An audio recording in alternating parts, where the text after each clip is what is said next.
Hi, everyone. Welcome to Office Hours. Great to have you with us today. If you're watching on YouTube, you can always find out more about what we do here at officehours.global. That's the website that'll take you kind of as a portal into everything Office Hours. Our first hour, a general discussion of production and IT-related topics where we answer your questions. So by using our Mukana interface, which you'll learn about on the website, you can add your questions into the queue and then vote on them, which is equally important. The ones that get the most votes are what we talk about in the greatest depth and earliest. Second hour is typically devoted to a deeper dive into a topic. Today, of course, we are doing our main after-action report about our NAB coverage. We spent the last whole week on the floor at NAB with some great coverage. At least I believe that. The crews out there in the field did absolutely spectacular jobs of taking us and giving us a kind of a feeling of what it's like to go to the National Association of Broadcasters show. And we have, as you can see in the panel, quite a few of our crew people who were there on the show floor ready to discuss what happened and how everything rung out in terms of our NAB coverage. That's our second hour. But right now, it's the first hour, which means this is our regular daily show. So let's see, who's going to be reading? I didn't realize I was going to step in. Courtney is. Excellent. Courtney, take us to our first question. All right. First up comes from Tom Ferguson in Phoenix, Arizona. He says, for the last couple of months, we have told our impatient wallets to hold out for NAB. What brilliant new gadgets did the panel see that has assuaged their fussy wallets? And happily, Ronnie is back all the way from Tromsø, Norway, and he's going to start us off today. Ronnie, how are you? Well, a few of the products I've had the time in between all filming was to have a look at the new Yamaha compact mixer. The other ones was the new monopods from Siri, which we actually started using on the floor. That's my two winners for the NAB. Excellent. Tom Ferguson's going to come in next. Oops, did we lose Tom? Are you muted? I think I see something up in terms of a graphic. There you go. There you go. I guess I was muted. So X-Keys came out with a new T-bar, a 14-button T-bar. I don't know what I'm going to use this for yet. Perhaps a T-bar for mix effects, a slow-mo controller, a light dimmer. It has a lot of possibilities. Not sure yet, but it just looked interesting. I would hook that up to your blender for margaritas personally. Anyway, Jeffrey Powers. Yeah, that T-bar was really great. X-Keys did a great job on that. Joe DeMax and Central Control put out a new version of Central Control, which is macro-based, and it gives you a timeline, just like Final Cut, just like any of these programs. So you can actually put your switches into a timeline, and then it will go from there, automate it. That was pretty sweet. I'll show you a couple quick pictures here. First of all, this is, and I can't remember the name of the company, but this is a really cool box for anybody that's doing portable. I'll show you the next picture. Field production, portable field production. There, yeah. So it basically opens up to this with a PTZ camera and a confidence monitor. There's a Scarlett down below. That was a pretty sweet one. And then one more thing here. I had queued up. Where is it? It is right. It's from a company called Yellowtech, and there it is right there. And it is this right here. So the Hush 2 is what they're displaying, which is a hardware mute for your mic. There's a preamp version. There's a non-preamp version. It starts at $350. Of course, Yellowtech makes all this gear right here. So you could have the microphone up on top where this camera is. And when you hit your hardware mute, there's a little tally light right above it. So it lets you know if you are muted, if you're active. So that's about that system's about $1,000 right there with everything. But don't quote me on that. That was just some estimate right there. So those were a few things that I saw. Yeah. Cool. George Kennedy. Whoops, you're muted, George. Unmute yourself. So I'm going to come back with the OWC docs, which I just got delivery of a couple of them. So media is so important on set, and this really opens up the door for just being able to have a little bit more control. On the back of it, if you see these little, let me point to the right side here, there is these little knobs. They're actually locks on the hardware level. So you'll be able to lock down the actual SD part of it, card of it. So you want to accidentally delete any of your media. Also, with the OWC cards, eventually you'll be able to actually upgrade those cards. So it's a big deal that OWC is taking a whole lot of steps to ensure that, your media is secured. I'll second Jeffrey on central control. I'm going to add to that. For those of you that do a lot of playouts, it's more like a Lumen integration they've done with Joe DeMax on the timeline. So you'll be able to really build opening of a show, closing of a show, middle of a show, or even run a whole show just by automating it. So it's really a big automation system they've done. There's so much that was on the show floor. I'm not going to try to go through all of it, but that's the two I could pinpoint right now.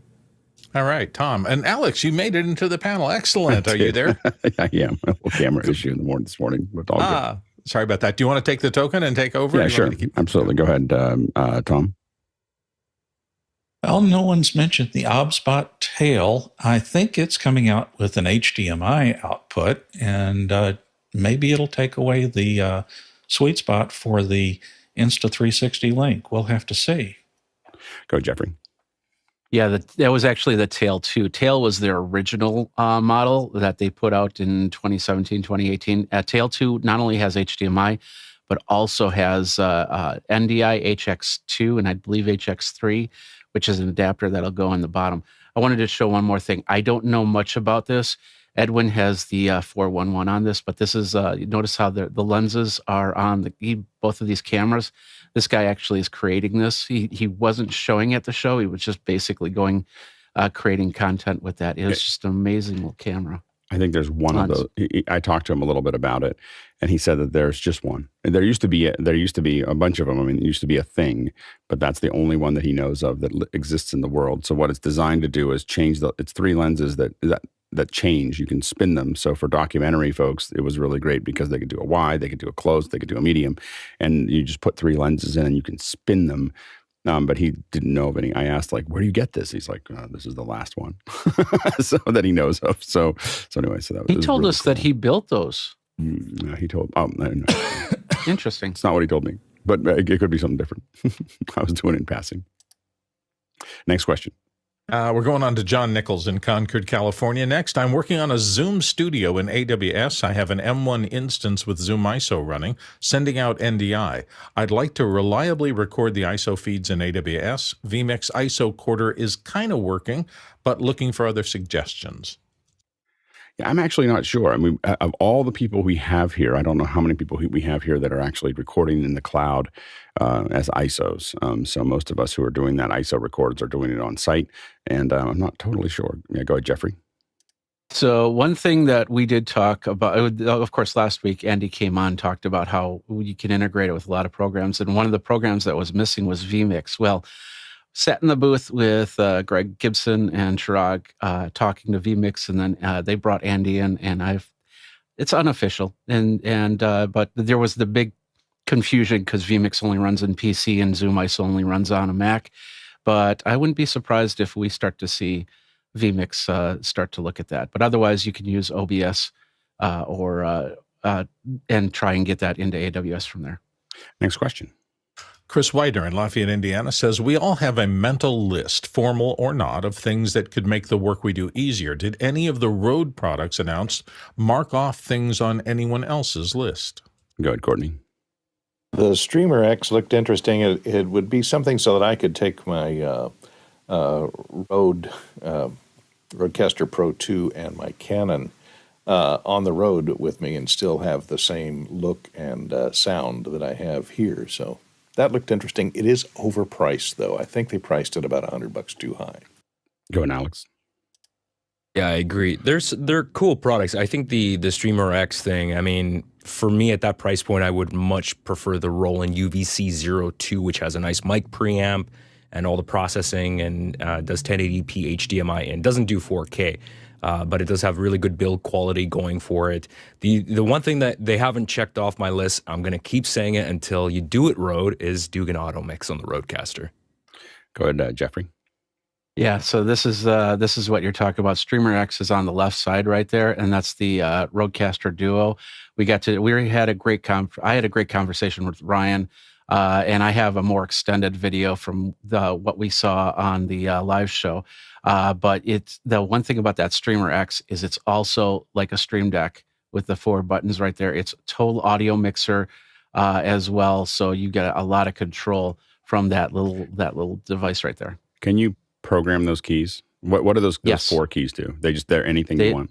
Anything you want, and it's paginated, so you can and every time you switch the button, you can change the color combination. So at least you have some idea of what the buttons are going to be doing.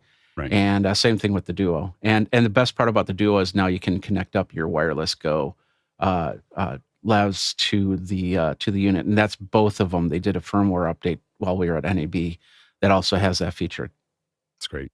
Next question. Tlaluk Lopez Waterman in Salisbury, Maryland currently says, do PTZ optics pan tilt zoom cameras work if mounted at 90 degrees for a 9:16 coverage? He's going to test that today. Good, Courtney. Yeah, the tricky thing about that is you're going to have to remember to turn your control 90 degrees so that you don't get confused as to what is up, what is down, what is left, what is right. Unless your PTZ optics has a switch to remap all the up, down, left, right controls for 90 degrees. And of course, your video coming out has to be marked as 9:16 instead of 16:9. So if you're just doing it the old-fashioned way of just turning the camera sideways, you have to take all that stuff into account, especially if you're using a PTZ. Next question. Jack Ruppel in Breckenridge, Colorado. The RTX 4070 has gotten bad reviews for gameplay, and he notes not enough VRAM. Would it still be a good choice for content creation in Unreal Engine, NVIDIA's Omniverse, or Python needing CUDA cores? Yeah, I think that it just depends on what you're doing with it. So there are definitely things that the 4070 could probably put together, could do. But I think that without enough VRAM, as you start building, where that becomes a big issue primarily is texture maps and geometry complexity. So if the texture maps get really heavy, if there's a lot of geometry, it's got to hold it all in the VRAM as it passes it through. And so if it's not enough, you may not be able to get enough detail in your model. So you may not be able to use the highest LOD level of detail. So you may not be able to use that highest level of detail both in geometry. What happens is that when you're playing a game, and what people are probably complaining about is as the model gets closer, it actually swaps that model with a higher resolution, so more geometry and higher quality texture maps. And as it adds those together, it may not be going all the way up because the card can't handle it. Question really is are the game manufacturers just really pushing those textures, which is what a lot of people like me have been pushing for a long time, which is if we want to put in a quadra card or we want to put in 4 GPUs or whatever, we want the game to keep going so that it will just keep on getting better. And if we want to, if I want to build a $30,000 box to play, I want to be able to use up that $30,000 box. And so those have been discussions we've had with game developers for a long time. What that does do, though, is that gamers know that they're not getting what they could. It makes them a little crazy, that they're not going all the way up. So I'm not sure whether it's that the games are starting, some of the games are starting to push further, or whether they cut corners on the 4070 with a lower level of VRAM than what they had in some of the earlier cards. Next question. Next one comes to us from Alexander Knight here on the panel in Vancouver, British Columbia. Has anyone tried these types of inexpensive motorized camera pan heads? And he's got a link there. And if the remotes don't conflict when you're using multiples. Go ahead, Courtney. I don't know about that. It looks interesting. They're pretty cheap, is what you're talking about here, is motorized pan tilt head. It works with a handheld remote control, which would lead me to believe that might be problematic if it is infrared, or whether it's infrared or Bluetooth, whether you have to maintain a line of sight to your pan tilt head to control it with the remote. It would be really great if that remote interfaced to Wi-Fi somehow, and you could talk to it over a Wi-Fi circuit. That would be a lot better, because then you could go remotely and not even have it in the same room. That's what I would look for. But for $108, you might try it out. Go ahead, Jeffrey. Yeah, I had one of these a few years ago, and it was still radio controlled. So every time that you use the PTZ, you actually hear it in your audio, the little type sound. So they've changed it. It's now 2.4 gigahertz wireless. I'm looking at on the US site, and I'm seeing a lot more brands that are the same. I'm definitely looking for something that's going to have a VISCA control to it. But the other big thing is usually that I had with that head that I'd be looking with this one is how the motors hold the camera. Because with the other one, you'd always get that little jolt if you tried to move it. So the motors weren't perfect on there. So that's what I'd look. And of course, it's on Amazon. So if it get it, and if it doesn't work, just send it back. Yeah, go ahead, Marty. So Salary Works is another product that has a fairly inexpensive pan tilt head that can work with a bunch of different cameras, fairly lightweight cameras from camcorders to small POV cameras. And that would be another product to look at. Yeah, and one thing you have to make it, you're not going to, anything under about a couple $1,000s, you're not going to want to pan while you're cut to that camera. Like it's just not going to move well enough. It may move a little. These are going to be pretty jerky. I've tested a lot of PTZ heads under $300, and they're all jerky. And so they're never going to be great to move over. So my recommendation is that manage your expectations. They oftentimes you can reframe. So you cut away from them, you reframe, and then you come back to them, and they work okay. They sometimes don't always come back to exactly the same place that they were, but they do a pretty good job, making those things work. So those are things to kind of think about there. Again, as Jeffrey said, it's Amazon. You can order it, see if it works. If it doesn't, you don't even have to put it back in the box. They ask you not to put it back in the box. They just give it back to us in a bag, and we'll send it back. So I would definitely go ahead and test it and see if it works, and let us know. Alex, since you're on the panel here, I'd love for you to try it out, see how that works for you. All right. Next question. David Brady's up next from New York City. Was recently asked if there are any 360-degree webcams that can be used in Zoom. Figured I'd ask here and see if it's worth exploring. The Owl looks kind of goofy. Does the Insta360, the OBSBot, or Ricoh cameras have a UVC 360 that might do? Go ahead, John. We have the Ricoh from Tom. Tom let us borrow his Ricoh. We have that working in YouTube Live, 360 degree. We have not seen that on anywhere else. And if we could figure this out with Zoom would have to include that on the player side. So if you figure it out, let me know, because we're going to put it in the rocket. Go ahead, Jeffrey. When I hooked up my Insta360, my Insta360 RS1, and then came into After Hours, what happened was it actually did the first half on a strip on the top and the second half on a strip on the bottom. It was 1080. You couldn't change that. Now, I know that there was a previous firmware version where it actually did work similar to a PTZ.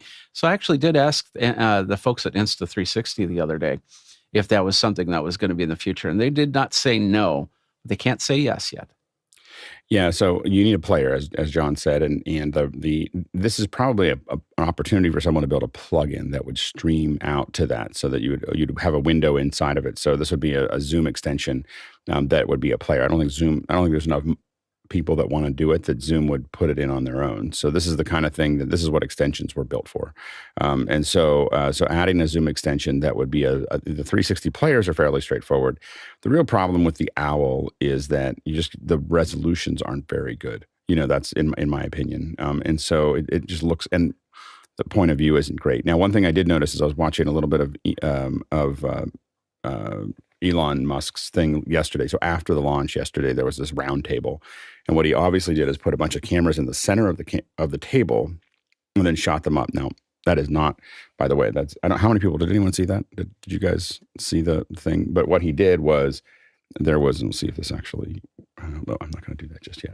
Anyway, but what he did is he had it in a circle, and he had cameras in the center and mics for every person, and then they pushed them all out and grabbed it. And I think that's what you would do when you first thought of this. But what they should have done is shot from the outsides to do that. But what you could do here, if you wanted to put something on the center of the camera, is I would think about getting multiple versions of like the Insta360 or the OBSBot, pre-program them for folks. So if you had 2 or 3 of those, you could build, and this is where things get interesting.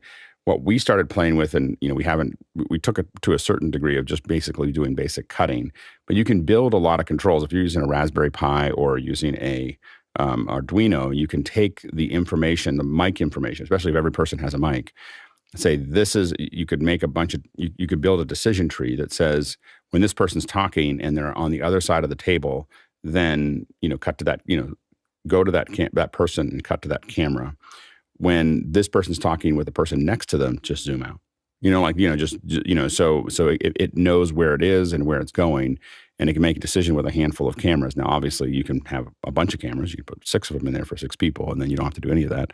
But you can, with these little PTZs now, you could do a lot of things that are pretty interesting as far as putting something in the center of a table that would grab it. The quality would be doing something like what I just described will be 10 times better than any 360 camera that you put in the middle.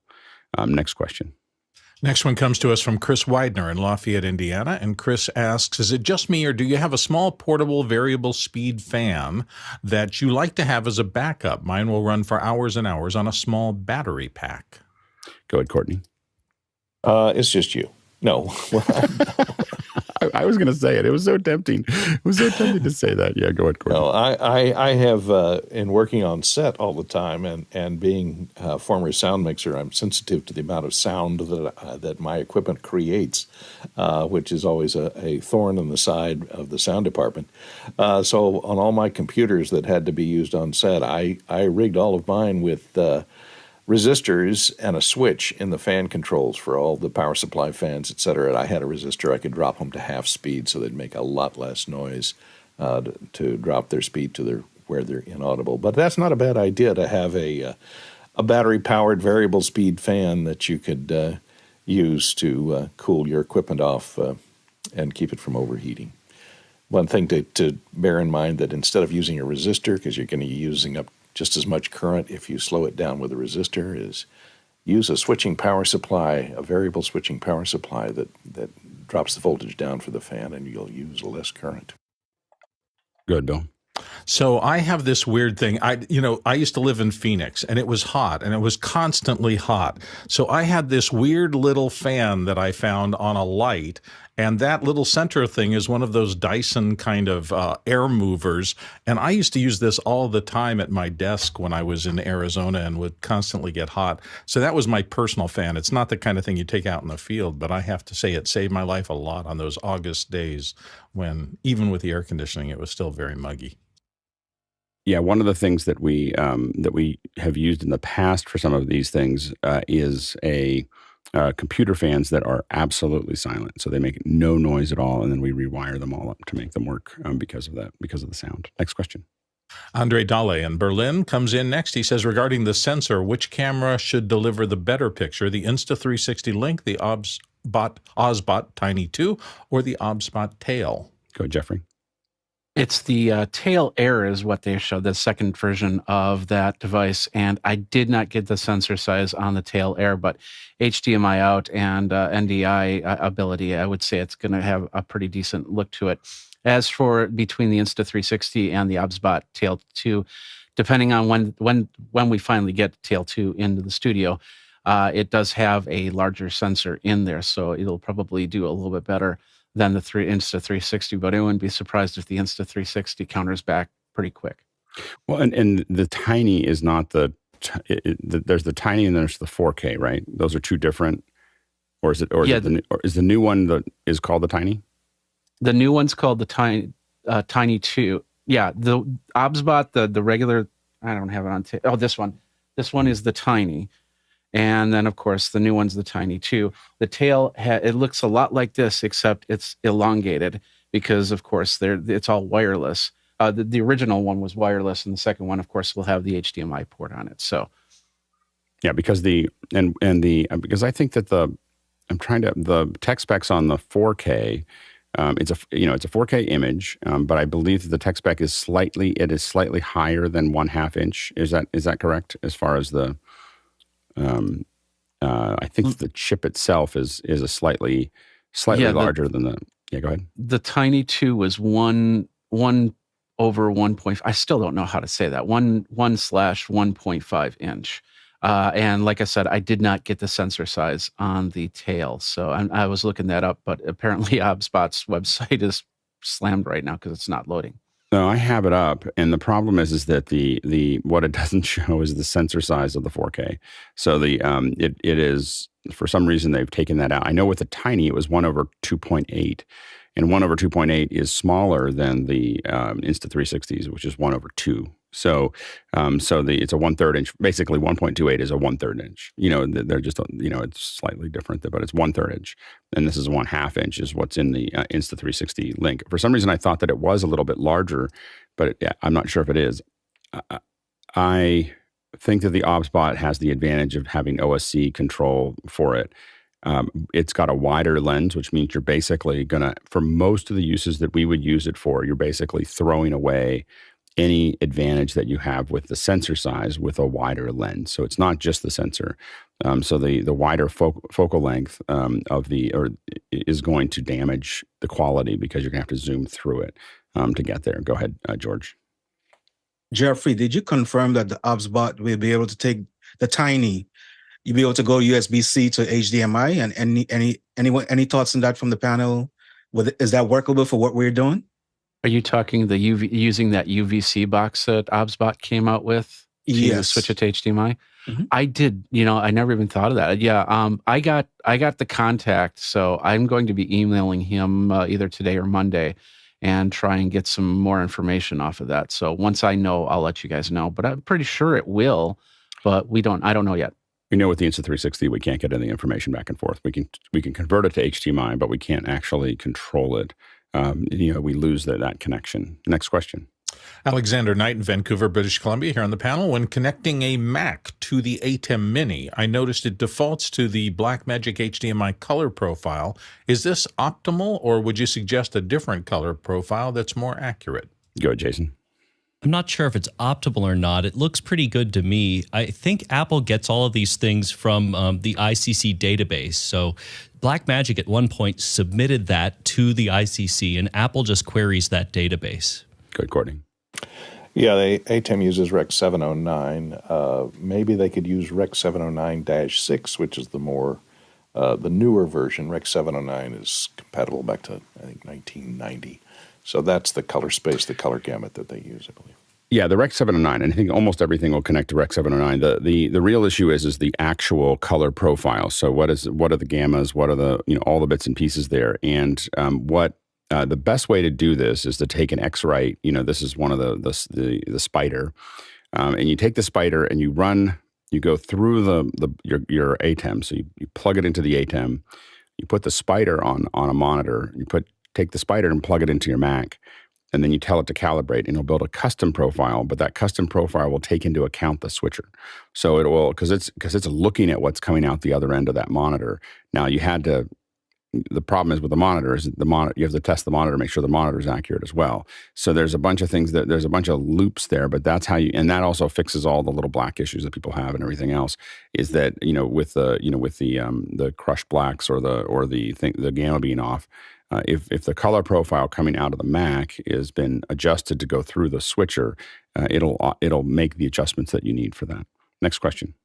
Next one comes to us from Jack Cannon in Phoenix, Arizona. And Jack asks, without having Mukana, what are the best ways to collect questions when you're live streaming from your audience? Our audience is in a Discord channel on YouTube and from Instagram. To get through all of them, you have a couple things that don't really get along. As far as scraping, I don't know of any app that scrapes all three of those things at the same time. So you're going to end up with somebody opening those up and cutting and pasting them between the two. What I would say is that I don't generally recommend. I know I keep on warning that we're going to do this, but we're now very close to streaming out to a lot of things. But we're doing that for testing here. I wouldn't recommend it as a content generation tool. So I do not recommend, if you're doing this all the time, to stream out to many, many platforms all at one time, because you get into exactly the problem you're having here is you're fragmenting your audience. So you want to use the other platforms for other content. So stream, pre-shows and stream post-shows and stream other things to those, but always bring them back to the same channel. And my recommendation for that channel is YouTube. YouTube has the best tools for the chat. It also has, without something like Mukana or Slido. Slido is another one that you could use for that. But the problem with Slido is you have to download an app to do the whole thing, and that's a little bit more difficult. But anyway, so so that's what I would think about, getting them all to YouTube, because that's going to be your best streaming output. And also reach out to me, talk to me about what you're trying to do, and we'll talk about it. Next question. Ronnie Hofso in Tromsø, Norway, who happens to be on the panel today, says, is anyone from Office Hours going to Frankfurt for the ProLight plus Sound show next week? We're not going to, we thought we might go to that. We're not going to end up going to it. If you go to it, we'd love to see what you see. Are you going, Ronnie? Are you? No. We're not. I think that our next show right now is going to be Cinegear. So, and if you're listening right now and you're interested in Cinegear, start looking at those dates. We'll send out an invite for you to sign up next week, and probably early next week, as early as Monday. And so that's for Josh to know.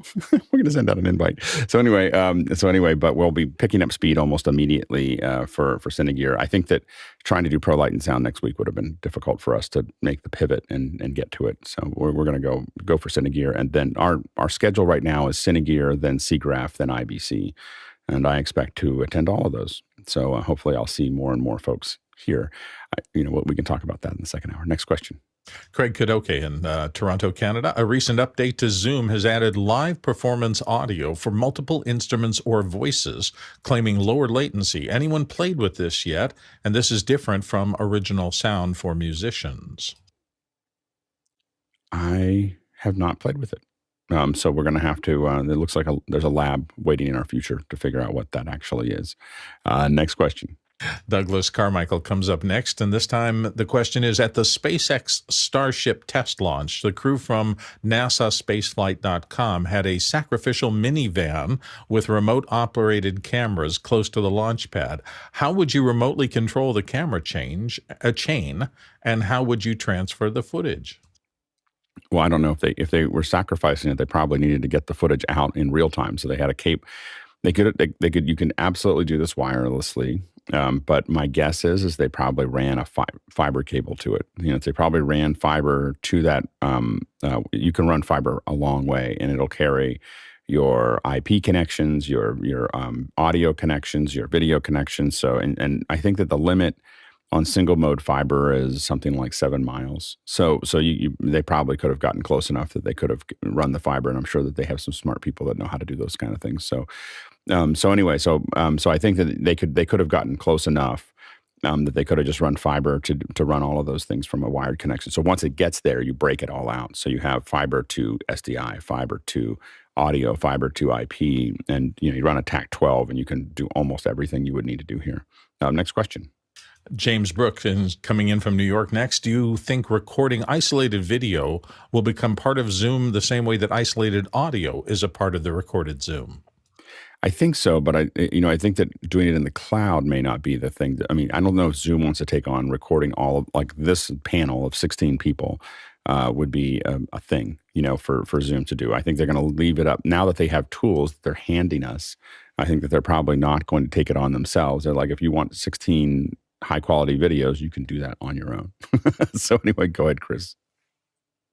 Yeah, I think that with all of the activity and kind of buzz in this kind of space, I guess you'd call it, it's clear that somebody's going to do it. The real question becomes, do you want to do it like Riverside, double-ended? Do you want a recording done there? Do you want it recorded in the cloud? Do you want it at your location?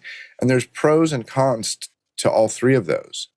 My preference would be in the cloud, kind of like what Riverside does, because if you're working with remote editors, like we are, it's equally painful for any of them to get the media, right? So just download the files from the session, and then you can go into your edit session. But there's strong arguments for doing a double-ended record. And my guess is that Zoom is looking at all of the options. Yeah, and I think, again, I'd be surprised if, we'll see. I think that now that they've given the tools, to do what we're doing here, to record this thing, it's a lot of work for a company to do that's a pretty small edge case, for Zoom, because there's just not that many people that need all the ISOs. They'll just be happy with the show that they have. And so I think that my guess is that, again, I think that we'll see more and more audio controls, but I don't think that the amount of expense for Zoom to save all of those files would be a thing. And so I think that they'll leave it up to people like us to provide that service for people. Yeah, go ahead, John. Yeah, and you have to remember Zoom's also trying to be a platform that enables partners to create differentiating experiences. So if it's a small enough audience that it's not worth it for Zoom themselves to do, they'll likely make it easy for one of their partners to provide that service. I don't think that they would include it with their basic tier if Zoom does try to do it, because there's just not a big enough audience and it probably costs more than it's worth. So you would want to get more money out of the people who do use it.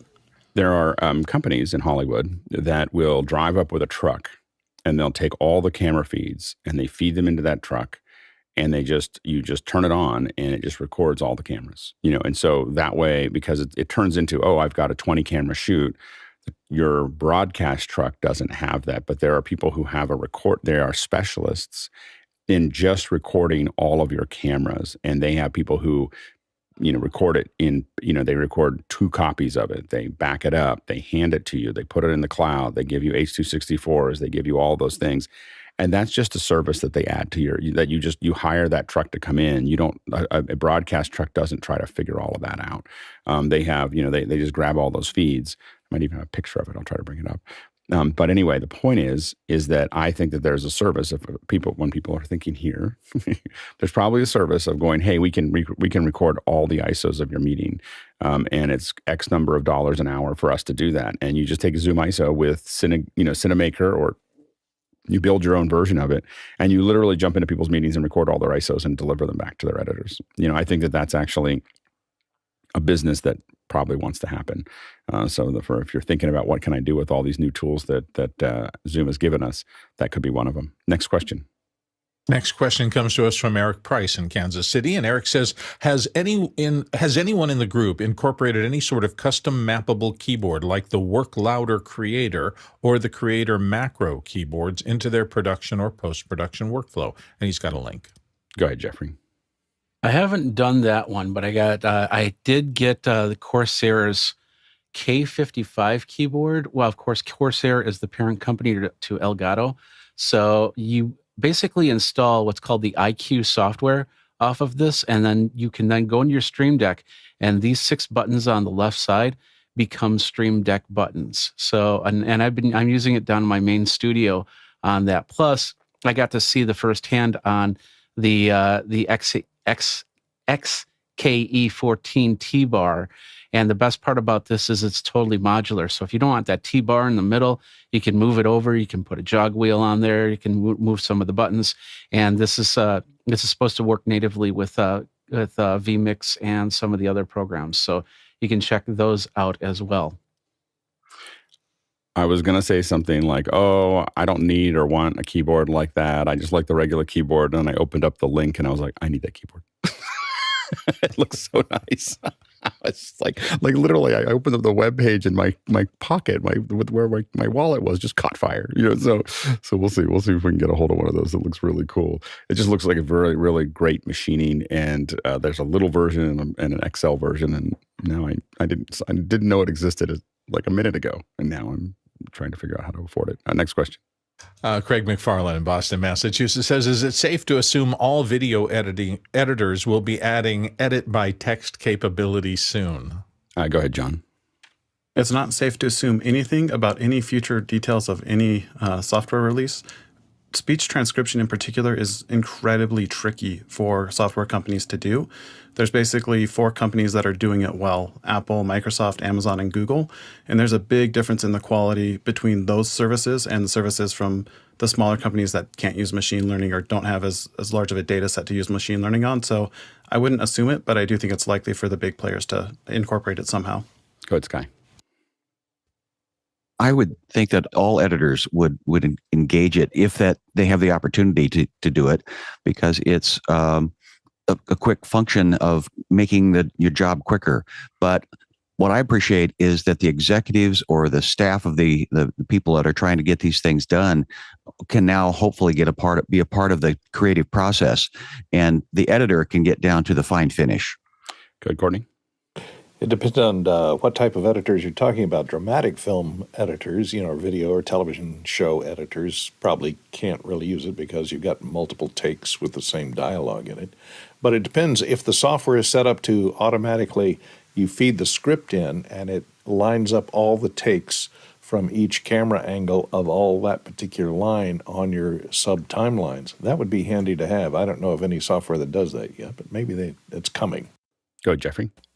So I've been playing with the beta Premiere Pro with the edit text to video, and it's a changer. I mean, you when you're editing, you're mostly looking at the audio, because then you can start seeing the bumps and the bruises and make it look like the Matrix. But now you're looking at the text, and you're seeing what could be edited in, what could be edited out. And I found that when I was doing the text editing thing, I was looking more at that than I was at the screen. So probably the best person will be able to have an eye on both parts to be able to figure out when you need that extra, not space, but dead space to make it flow correctly. And so, yeah, I would, if you really want to try it, the Premiere is still in beta. You can download that. And I know DaVinci Resolve just added that with their new version. So you can check that out there too and see if it works for you. Good, Bill. My friends Phil and Greg at Lumberjack Systems have had a system that does this for about 7 years now, and I played with it back in the first 2 or 3 years. The thing that got me, though, was that it's great having the ability to cut text and turn it into a string out or a rough cut, but you're not talking about intonation there. And I can't tell you the number of times when I was playing with that 4 or 5 years ago that I'd put a line in and think it was the right line because it said the right things, but the delivery of the actual words was completely wrong. And then I'd have to go find the same lines in another take and bring that in. Does it solve some problems? Is it good for certain kinds of work? Absolutely. And if you've got a speaker or something like that, and they're delivering the same tonality through the whole piece, it can be very effective. But don't expect it to transform Hollywood or anything where you have dramatic interpretation, because that's what's missing when you just see the words and you try to edit, cut on what people are saying, rather than how they're saying it. Yeah, and I think that there are many, many places, as I said before, whether it's podcasts or corporate presentations or other things like that, where their editing by text makes a lot of sense. But for dramatic stuff, probably not. The other thing is that a lot of times, exactly what Bill said, we've done things where, one of the ways that we've done when we work with someone that's willing to do this, because it produces the best content, in my opinion, is that we know what the wide shot is, we know what the close shot is, we know what everything we're going to do there, and we have them just do those parts of the sentence. We don't have them do a teleprompter. We literally have them look at it, say it a couple times, and then say it into the camera until it's perfect. But to Bill's point, we have them say about 3 or 4 words before it and 3 or 4 words after where we're going to cut. But we know exactly what the edit's going to be when we do that, but we need that intonation to be correct. And then we just cut back and forth between them, and you end up with a super dense, high energy, thing. But it takes a lot of work in the pre-pro, because you're not just capturing a bunch of stuff. You're making a decision about where the camera's going to be for every little bit and piece. Next question. Douglas Carmichael's up next. How would you compare Wirecast to Mimo Live? Personally, I think native Zoom support sets Mimo Live apart. Go ahead, Jeffrey.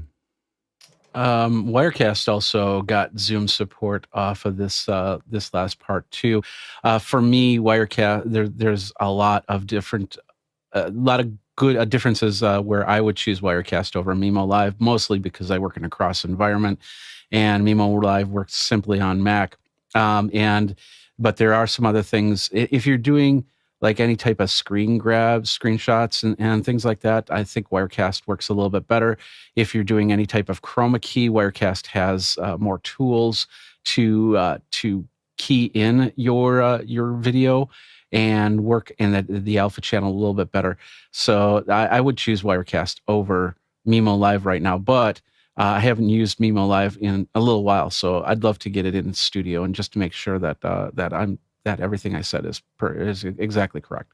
Yeah, I used Wirecast for years. In fact, I built I got my whole company off the ground using Wirecast, and it'd be hard for me to go back to it, mostly because of the amount of scars that I have, using it in that time frame. And so I think it has gotten better, but stability was a real challenge for me using Wirecast. Little things like it would drop out of sync if I took the headphone jack out of the computer. And so that was the challenges that we had there. I think that one of the reasons I would lean towards Wirecast definitely is because of the fact that it's cross-platform, as Jeffrey said. One of the reasons I lean towards Mimo Live is because I don't use PCs on a daily basis anymore. And I want apps that are written to the M1. So I don't want apps that are trying to figure out how to do, so I've become very, I will, unless they have a huge engineering team, Resolve, I don't want cross-platform apps. To be honest, I want people who are, because the problem is the chipset now on the Mac and the chipset on the PC are so different from each other. It's not like they're two Intel processors that you're kind of writing to and you have to change the code a little bit. I want, as a Mac user, I just want to buy apps that are completely written for the Mac, unless they are a really big company, because the cross-platform means you're spending additional scarce resources on two different platforms, and as a user, I don't want that. So, next question. Next one comes to us from Courtney Gooden in Hollywood, and Courtney says, Jeffrey, anything to report from NAM? Any new mixers or microphones we should be aware of? Go ahead, Jeffrey. Yeah, I saw a lot of great stuff at NAM. Mostly when it comes to the mixers, I did get to check out the Tascam. They have the 16 and the 24 channel Sonic View mixers. And of course, they were 16 channels and 24 channels, but with the breakout box, if you use Dante, you could get up to 64 channels. So that's great. I saw Yamaha's DL3. They weren't as robust with the Dante channels as Tascam was. I think it was only 16 by 16, if I remember correct. I went over to Allen and Heath's booth, and I saw some of their new mixers. And I have to be honest, I don't know I know of Allen and Heath back in the day, but not of their digital mixers. They looked very impressive, and they had a lot of great features to them. The Neumann microphones and the preamp or the little box there was really cool. And of course, we saw that at NAB as well. And then other than that, some really cool guitars. One thing that a lot of these third-party guitar makers were doing was they were stressing their guitars to make them look like they were very old. And those guys got sold out within the first day because at that show, you can actually sell product from there. And so that was that. Other than that, I can't think anything off the top of my head. But NAM was I'd say about 60% back to its original capacity, which was great. Ronnie? Well, microphones. Audix launched a new PDX 720, which is a hypercardioid with presence boost buttons, etc. So that was a good one.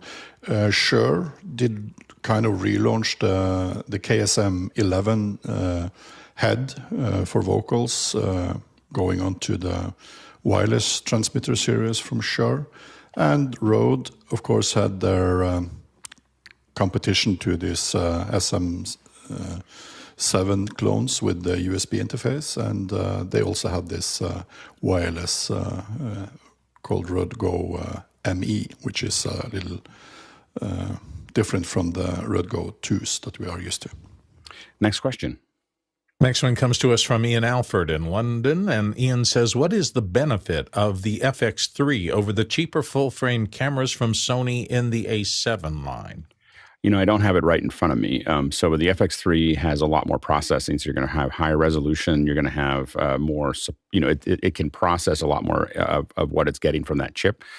So I think that, if you just want a full frame sensor and you're using it as a base form, you might be able to find that these smaller cameras that are half the cost of the FX3 will work. But if you're really starting to if you're going to go out and shoot on site and do, and really need a camera to move as fast as you need to in production, you're going to lean towards the FX3. So it's not going to, the smaller one gets more people into full frame, but it's not going to have it's the all the little dials on the outside so that you can make those adjustments quickly. More processing power inside the camera to process those frames. So it's not the same camera for less. Like the little ones are not there. I don't have the list that I can list the two of them back and forth. I own a FX30, which is a smaller version, but Super 35. Yeah, go ahead, Alex. Yeah, and do we know is there a difference in terms of build quality and cooling? Because I know the FX line is, it's designed for cinema. So if you're going to be running it all day, is that going to be an issue on the other lines? Yeah, the smaller lines have been known for having, smaller Sony cameras have been known for having heat issues. The more robust ones are designed for, being able to dissipate heat from the chips a lot more effectively. Next question. John Snyder's up next from Reno, Nevada. Alex mentioned using a Spider to calibrate monitors. Is there a meaningful difference between the Spider X Pro and the Spider X Elite? Go ahead, Jason. There is and there isn't. The hardware is identical. The difference is that the Spider X Elite can calibrate multiple parts of the same display, and it can do display matching. So if you've got two monitors that you need to calibrate perfectly to each other, then you need the Elite. Next question. Marty Adius in Maryland says, given a set of video files to edit without metadata, is there a way to analyze what color space and dynamic range the camera used? Usually that's, I guess it's not, if it's not in the metadata, not really. That's where that's where it tells you what it's doing. A lot of us can look at it and have a pretty good idea of where it is. And a lot of times when we're dropping that data, when we're dropping something into something like Resolve to manage the color, we just make decisions about what it needs to do. Like a lot of times you'll go through, if you don't have the metadata and you don't know where it came from, a lot of times we'll look at what those, we'll experiment with what, if you at least know what camera it came from, we can start to look at those things. But a lot of times we play with LUTs. So we go from here to here, because you're basically doing an OOTF conversion. So there's an OETF, which is optical to electrical transfer function, and that's one way to get from one place to the other. The other way to do it is OO, which is that I have it. It's the EE, I guess, but electrical. So you're basically going from you're going from the one file to another, and what you're trying to do there is just figure out what transform makes the most sense, for that. But a good colorist can just open it up and they'll start with what they're, get to something close and then just tighten it up. A lot of colorists get footage and they don't have any data about it at all. So we try to keep as much data on it and connected to it. But a lot of times you just have to figure it out. And the bottom line, if you talk to a good colorist, they're like, well, my job is just to make it look good. I'm going to figure out what that, I'm going to work out the transform. Remember that when you open up a color window, you have all the tools to convert just without any conversion. You have all the tools to get there, but it makes it a lot easier when you get that initial conversion correct. Go ahead, Bill. 100% what Alex said. And please go back to the DIT or the client or whomever and tell them, do not separate sidecar files that contain all the metadata from the actual clip. There's nothing that's more frustrating than knowing that a modern camera shot the file, but just because somebody copied it imprecisely or it just dragged the files in the Finder or something like that got separated from all that incredibly valuable metadata. It is so frustrating as an editor. Yeah, go ahead, Courtney. Yeah, remember metadata can only take you part of the way there because there's so many variables. Each lens has a different color profile. Each they may be using a filter on the lens that may not get recorded, of course, in the metadata. And so go back and look at if you had a good first assistant cameraman or a second assistant camera person there. A lot of times they'll take notes and put them on the camera reports. And so that's a good thing to pay attention to figure out exactly what they did to get the image that they have. And then you can be able to take that into account when you're doing your color correction. Yeah, I mean, exactly what Courtney said. Camera reports are really important. So the people think, oh, it's all on the camera. And we hear a lot of people talk about, well, we can just keep all that information on the camera. We don't need to have camera reports. And that is a fool's errand. Like it is like you definitely, on top of keeping all that in the camera, you want someone writing it down, preferably in an iPad, not on paper, but at least on paper. What was this going on? And some of those are pretty static. So what camera you used, what the what it was set to, whether it's S-log or something else. So you need to, but it's, it's really important to keep writing things down. Trust but verify. Go ahead, Marty. Yeah. So this was for, these clips came from a small nonprofit. They, I just got a list of files to edit into promo pieces. And, it's just possible that they were poorly shot. But, there was a big bright window, which is all blown out and clipped. And then there were some really dark darks there. And just wondering if I were to say a clip, identify a clip and then just try different color spaces, would that make a difference? Yeah, that's the easiest way to start doing it is going, I'm going to take, I think that this is what it is. And you go into something like, again, like Resolve, and you go, I'm going from this to this, or I'm going from this to this, and just take a look at it and see if it gets to a point where you're happy with it. And then you can go in and keep on making more corrections. But the other thing I would do is I know that Charles may not appreciate me saying this, but I would reach out to, if you have don't reach out to Charles for everything, but he's on Discord. And if you really have a problem, taking a clip and just sending it to Charles and having him look at it, he's kind of our in the community expert, and he might be able to give you a couple tips on the way there. But just don't do it too often because he's a busy guy, and he's really expensive compared to other things. So his time is an expensive thing. So, but definitely take advantage of that when you can. That's what our community's for. Next question. Next question comes from Douglas Carmichael. Alex, you mentioned that there are dedicated record-only trucks. Would they be full-size trucks or smaller trailers akin to the Doug Johnson Productions trailer? And he's got the link there. I saw Doug Johnson, and it was so great to see him. I saw him at NAB. He just wandered by. I was in the middle of something else. I couldn't talk to him very long, but it was great to see him.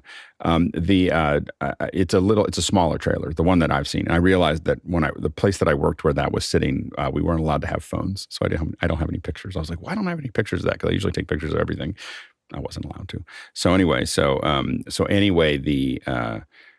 they're smaller trailers. They're probably smaller than what Doug has. So they're not full trailers. They're like ones you'd see pulled behind, or at least that's the one that I saw, but it was probably a 15-foot trailer. Next question. Paul Wallace, Austin, Texas. What's the growing role of AI in content moderation? I think we're going to see an explosion in content moderation of looking at, it can definitely look through a lot of things. A lot of times right now with algorithms, they're pretty dumb. They are look for this word, look for these things. This is going to look for bad intent, and so it's going to get pretty. I will make this bold statement, but the era of trolling is probably we're going to have another problem, which is that people can't legitimately protest online. But the era of trolling has maybe a couple of years left, 10 years left max, before it's just impossible to troll somebody online, because the AI is going to be able to see through everything and they'll just cut you out, and especially as we start to tighten up other things. So yeah, go ahead, Courtney. Yeah, they're already using AI-based filtration, especially for the image generating, from text to image generating, that filter out nudity, filter out anything that would that is against their terms of service, and it's becoming better and better.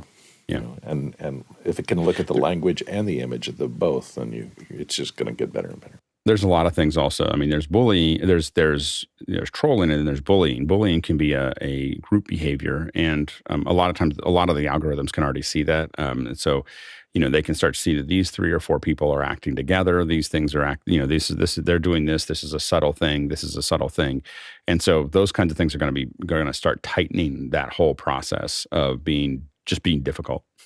So that's going to be the thing that's going to be hard for people to get over. And I don't have a solution for that. And I don't know why I just lost my camera. All right, next question. Next question comes to us from Douglas Carmichael, and Douglas says, I recently switched to Verizon Wireless from AT&T and have been impressed so far with the coverage and performance, especially going to an iPhone 14 Plus from a 6S Plus. Would a dedicated mobile hotspot be an improvement over the iOS hotspot capability? And Alex, are you still with us? Yeah, can you just go ahead and run while I'm figuring this out? Yeah, absolutely, no problem. Let's see. We're starting with Jason Baez here. Jason? I would say ostensibly no. So a wireless hotspot is three things. It's a cellular gateway, it's a router, and it's a wireless access point. And all three of those things are built by the lowest bidder and then combined into one box, and that's what a wireless hotspot is. I think as a rule, Apple does this very, very, very well. And the real performance gain that you're seeing is the 6th generation jump in iPhones, not really anything special that Verizon or AT&T was or wasn't doing. George Kennedy. So to really get the benefits of a hotspot, you probably need to move to something like PepLink. But even then, you find that AT&T cars, like I took 2 AT&T cars with me to Vegas, and pretty much I was still getting 10 up, 10 down on my PepLink. So it all depends on the carrier. But I think these carriers are still the wild, wild west, and I'm hoping that we'll get through connections around the globe wherever we go sooner than later. Thank you. And it is the top of the hour, and I'm keeping my eyes over there on the square. Hopefully, Alex will be back in just a second. But at the top of the hour here, it is time to talk about our NAB coverage. And boy, I was so impressed with our field crews at NAB. When we have a lot of them there, I'm so excited to see the panel here. And I'm just going to give you a quiet office hours round of applause. The amazing work done on the floor of NAB's huge thing. And look at all these fabulous people. There was a village behind the scenes. We had, I think, 50 plus people working on this to bring this to you over the course of the year. And our field reporters were up front doing an amazing job of kind of giving you a you are there experience of NAB. But behind the scenes, a lot of the people you are seeing here were back connected via comms. Literally, I wish you'd had a chance to hear some of the back channel discussions, because there was so much complexity in where are we going next, who's going to be there, who's ready, who's not ready, and then, of course, integrating the office hours regular panel so we could do the best job we could of getting your questions to the show floor. And I thought it worked marvelously. So I guess Alex is still trying to reboot here. Who to go to first either.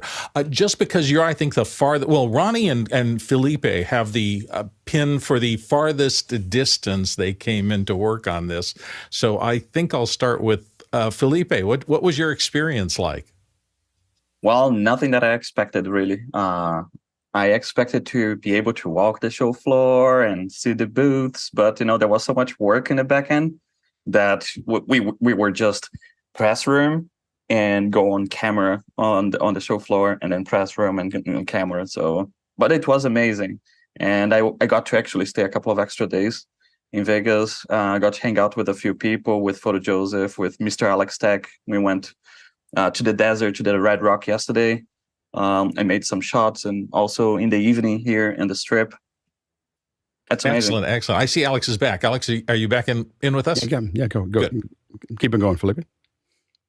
Yeah, thank you guys for having me on Office Hours. It was fantastic, and of course the HDR live streaming with 5.1 surround sound, that was next level cool.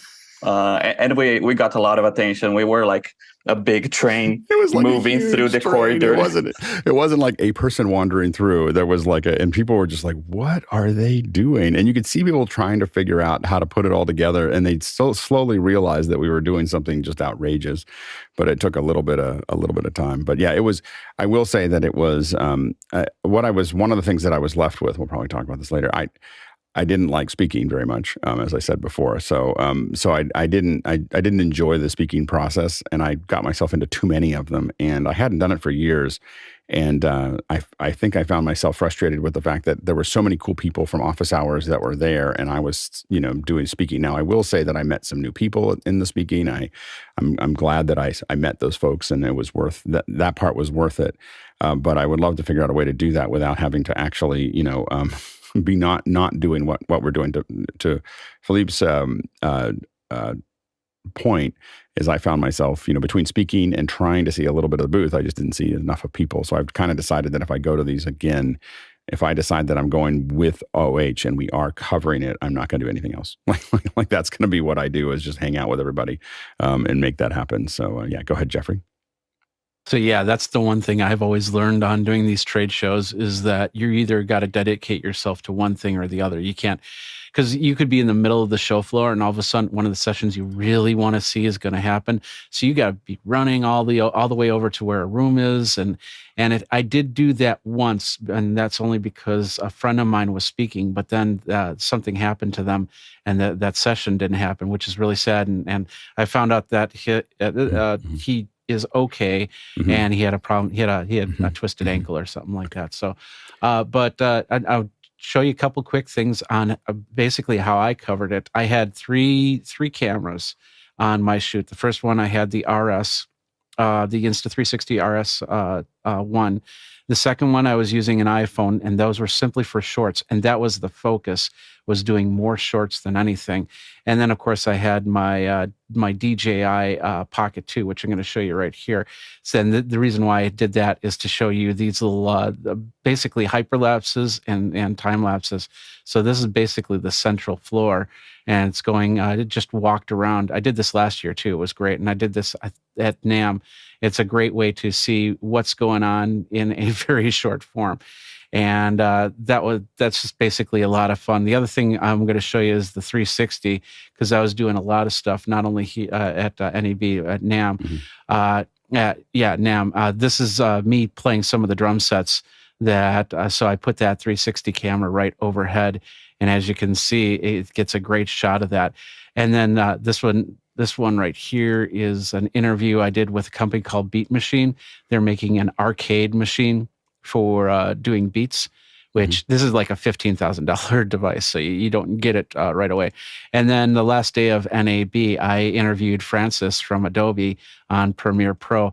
And the best part is we have this camera sitting right in the middle of us. So we're looking eye to eye, but that camera, I'm really hoping, is getting eye view of Francis and of me, and because you can really get cross-eyed starting to look at that. And I started thinking of ways to actually put a teleprompter in between both of us, so this would work a little bit better.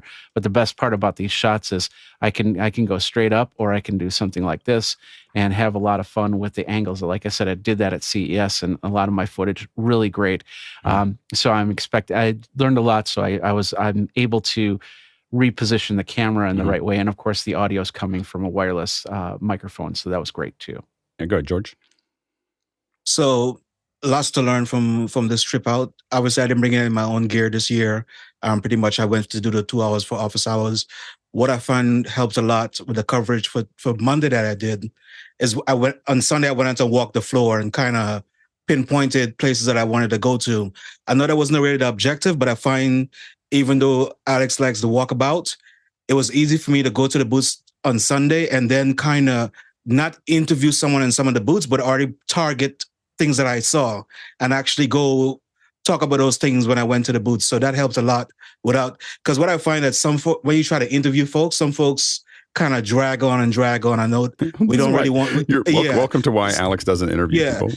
Right. So even with these two devices that I had from OWC, I didn't want to interview them about it. I already knew about it. So I just went to the booth and picked it up and said, hey guys, I need 5 minutes of this space. And I just took it over for a minute. Great conversations with the folks from Adobe. I know there's a lot going on with Premiere Pro and so forth. A lot of conversations with Dave Hamley and those guys.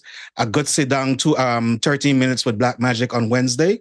So that was just audio. I'm going to share that probably over the weekend. But overall, good show.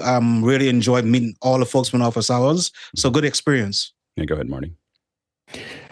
So yeah, working a show is so different than attending a show, and it's just your attention is just so differently. But so from a panelist perspective and a viewer's perspective, I really appreciated the way that the crews were able to move around.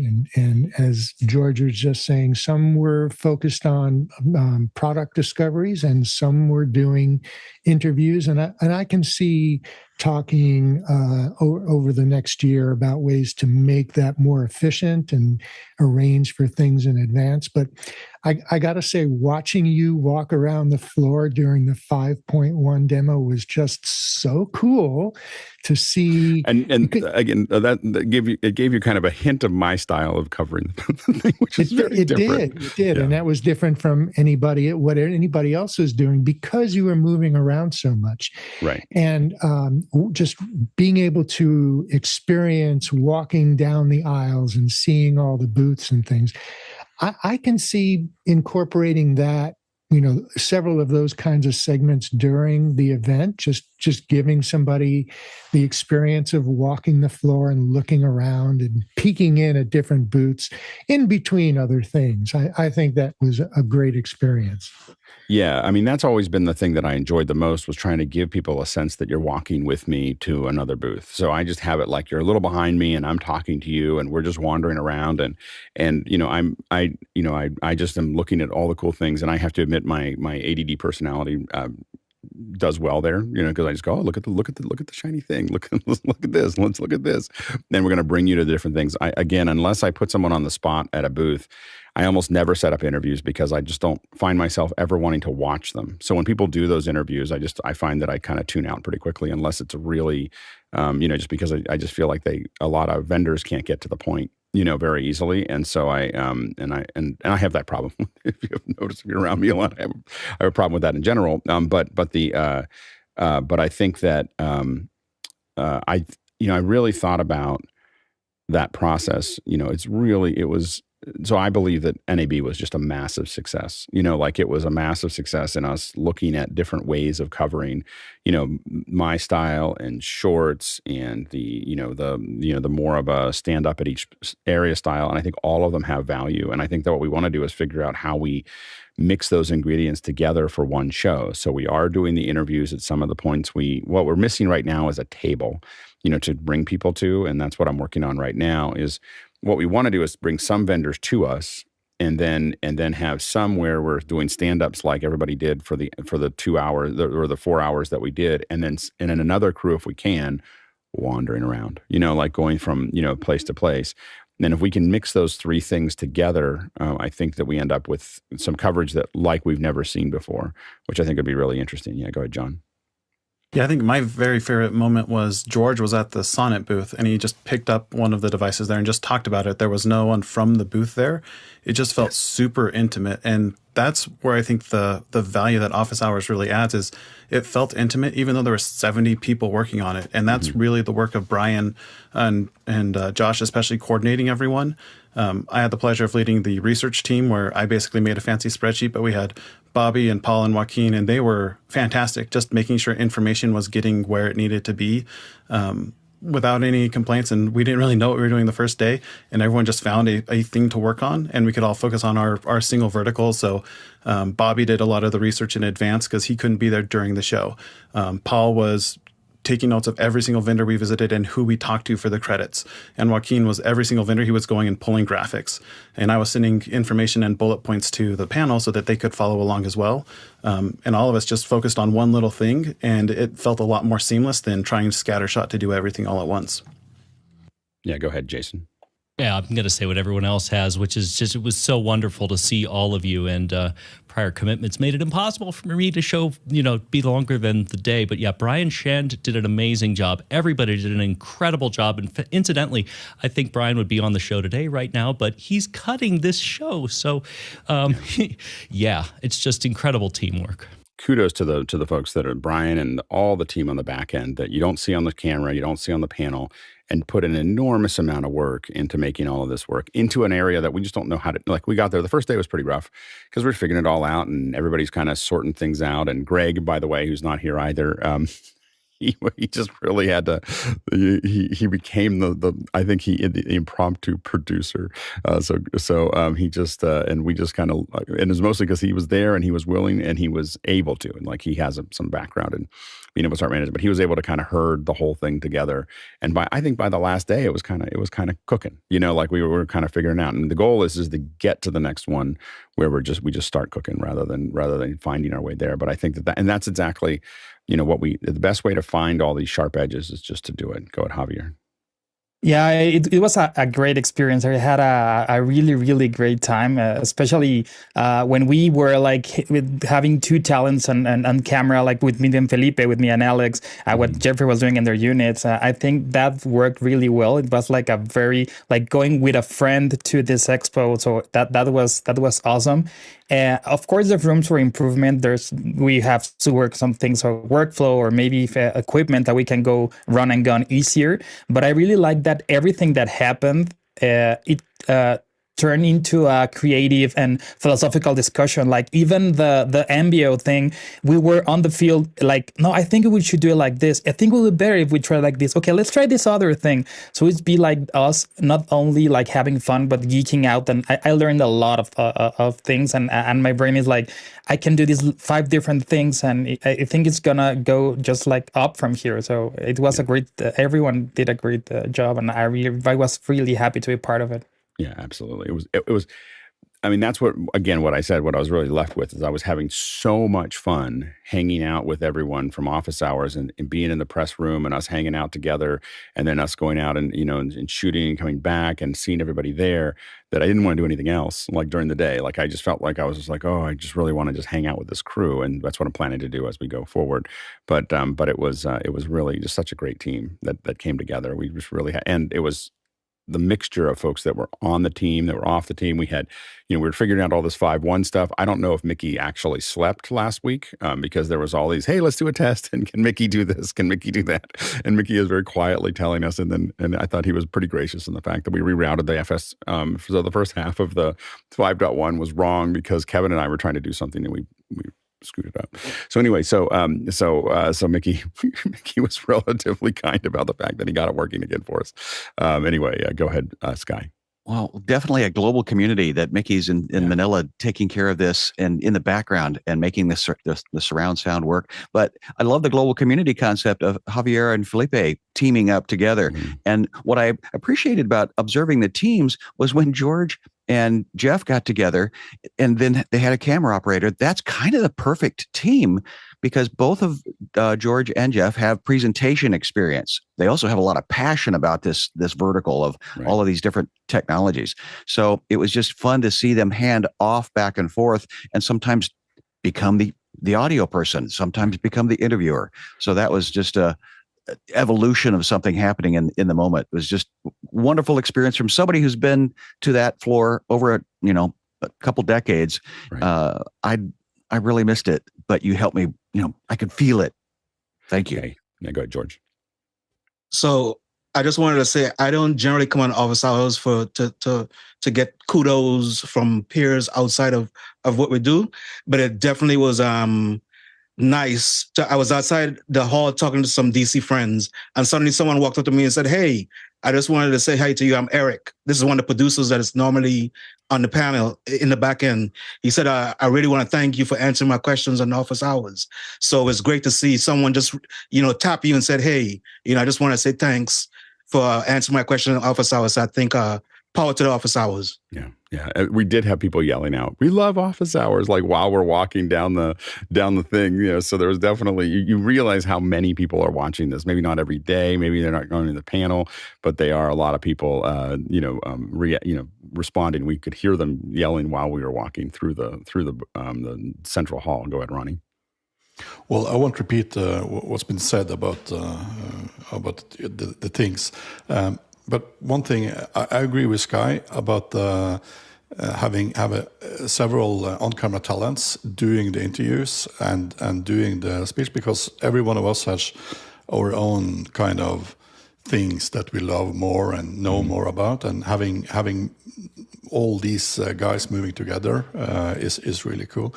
And moving together, I did a check on my phone how many steps I've moved during NAM and NAB, and it's totaling to 2 entire marathons. Yeah, it was busy. Go ahead, Bill.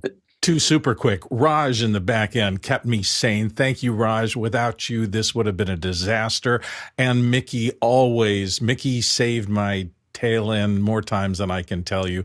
The people behind the scenes in this are just amazing, and I'm going to shut up and let Kirsten go. And what I will say is that the 5.1 would not have happened without Mickey. I mean, I have no idea how it actually worked. I was like, well, I'll plug all this stuff in and then I'll send it there. And I gave, we got Mickey a Mac Mini, and he did put magical things into it. Like I think there was a dragon's tooth and a rabbit tail and a thing and a thing and a thing.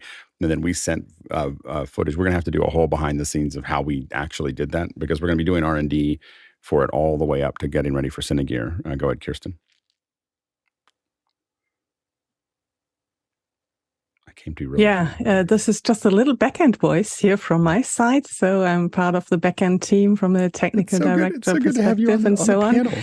So we really have implemented such a lively concept, which could have never been planned in advance, because it really was happening in the moment. And so there was really, to me, there was really this live feeling like I would be walking together with Javier and Felipe through the, on the show floor. And then it really felt like being part of the conversation there. So that was by design. And it's so great that it turned out like that. And also talking a bit from the back end. So I know in total, we've been from 11 countries, the whole crew.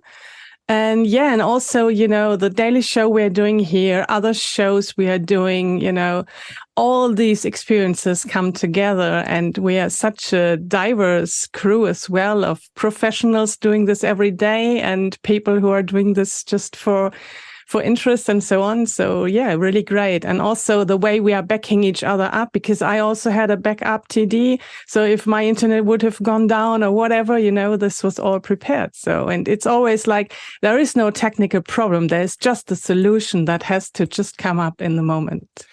I really I got a bunch of comments afterwards about that, and I think that there were a lot of things last year that we did really, really well, and I think that there were some things I want to bring back from the stuff that we did last year.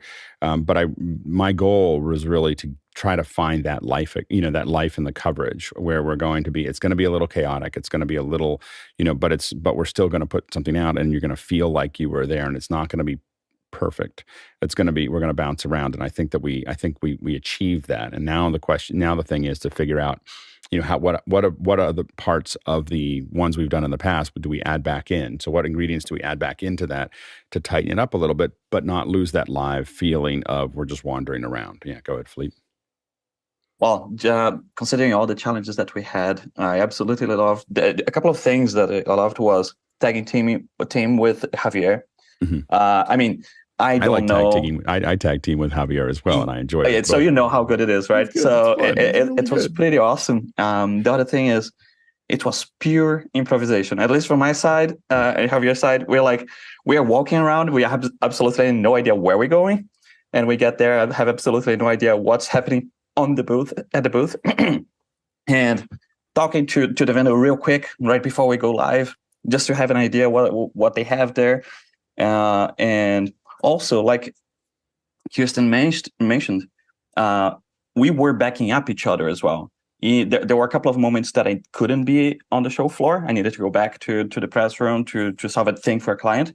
Javier was there to continue the Team One coverage. So there are so many good things that we've seen about this. And because we were also improvising, we were able to throw in a couple of jokes here and there as well. So that was interesting. We spoke a little bit in Spanish and Portuguese, and that was fun. Yeah, absolutely. So we have a lot of questions coming in. So for the panelists, we'll keep it pretty tight, but we'll try to get through those. Let's go to the first question. Guy Cochran, Seattle, Washington. Would showing the Zoom panel at the other end of the conversation to an exhibitor on the show floor make them stand a little taller and up their delivery? Go ahead, Dave.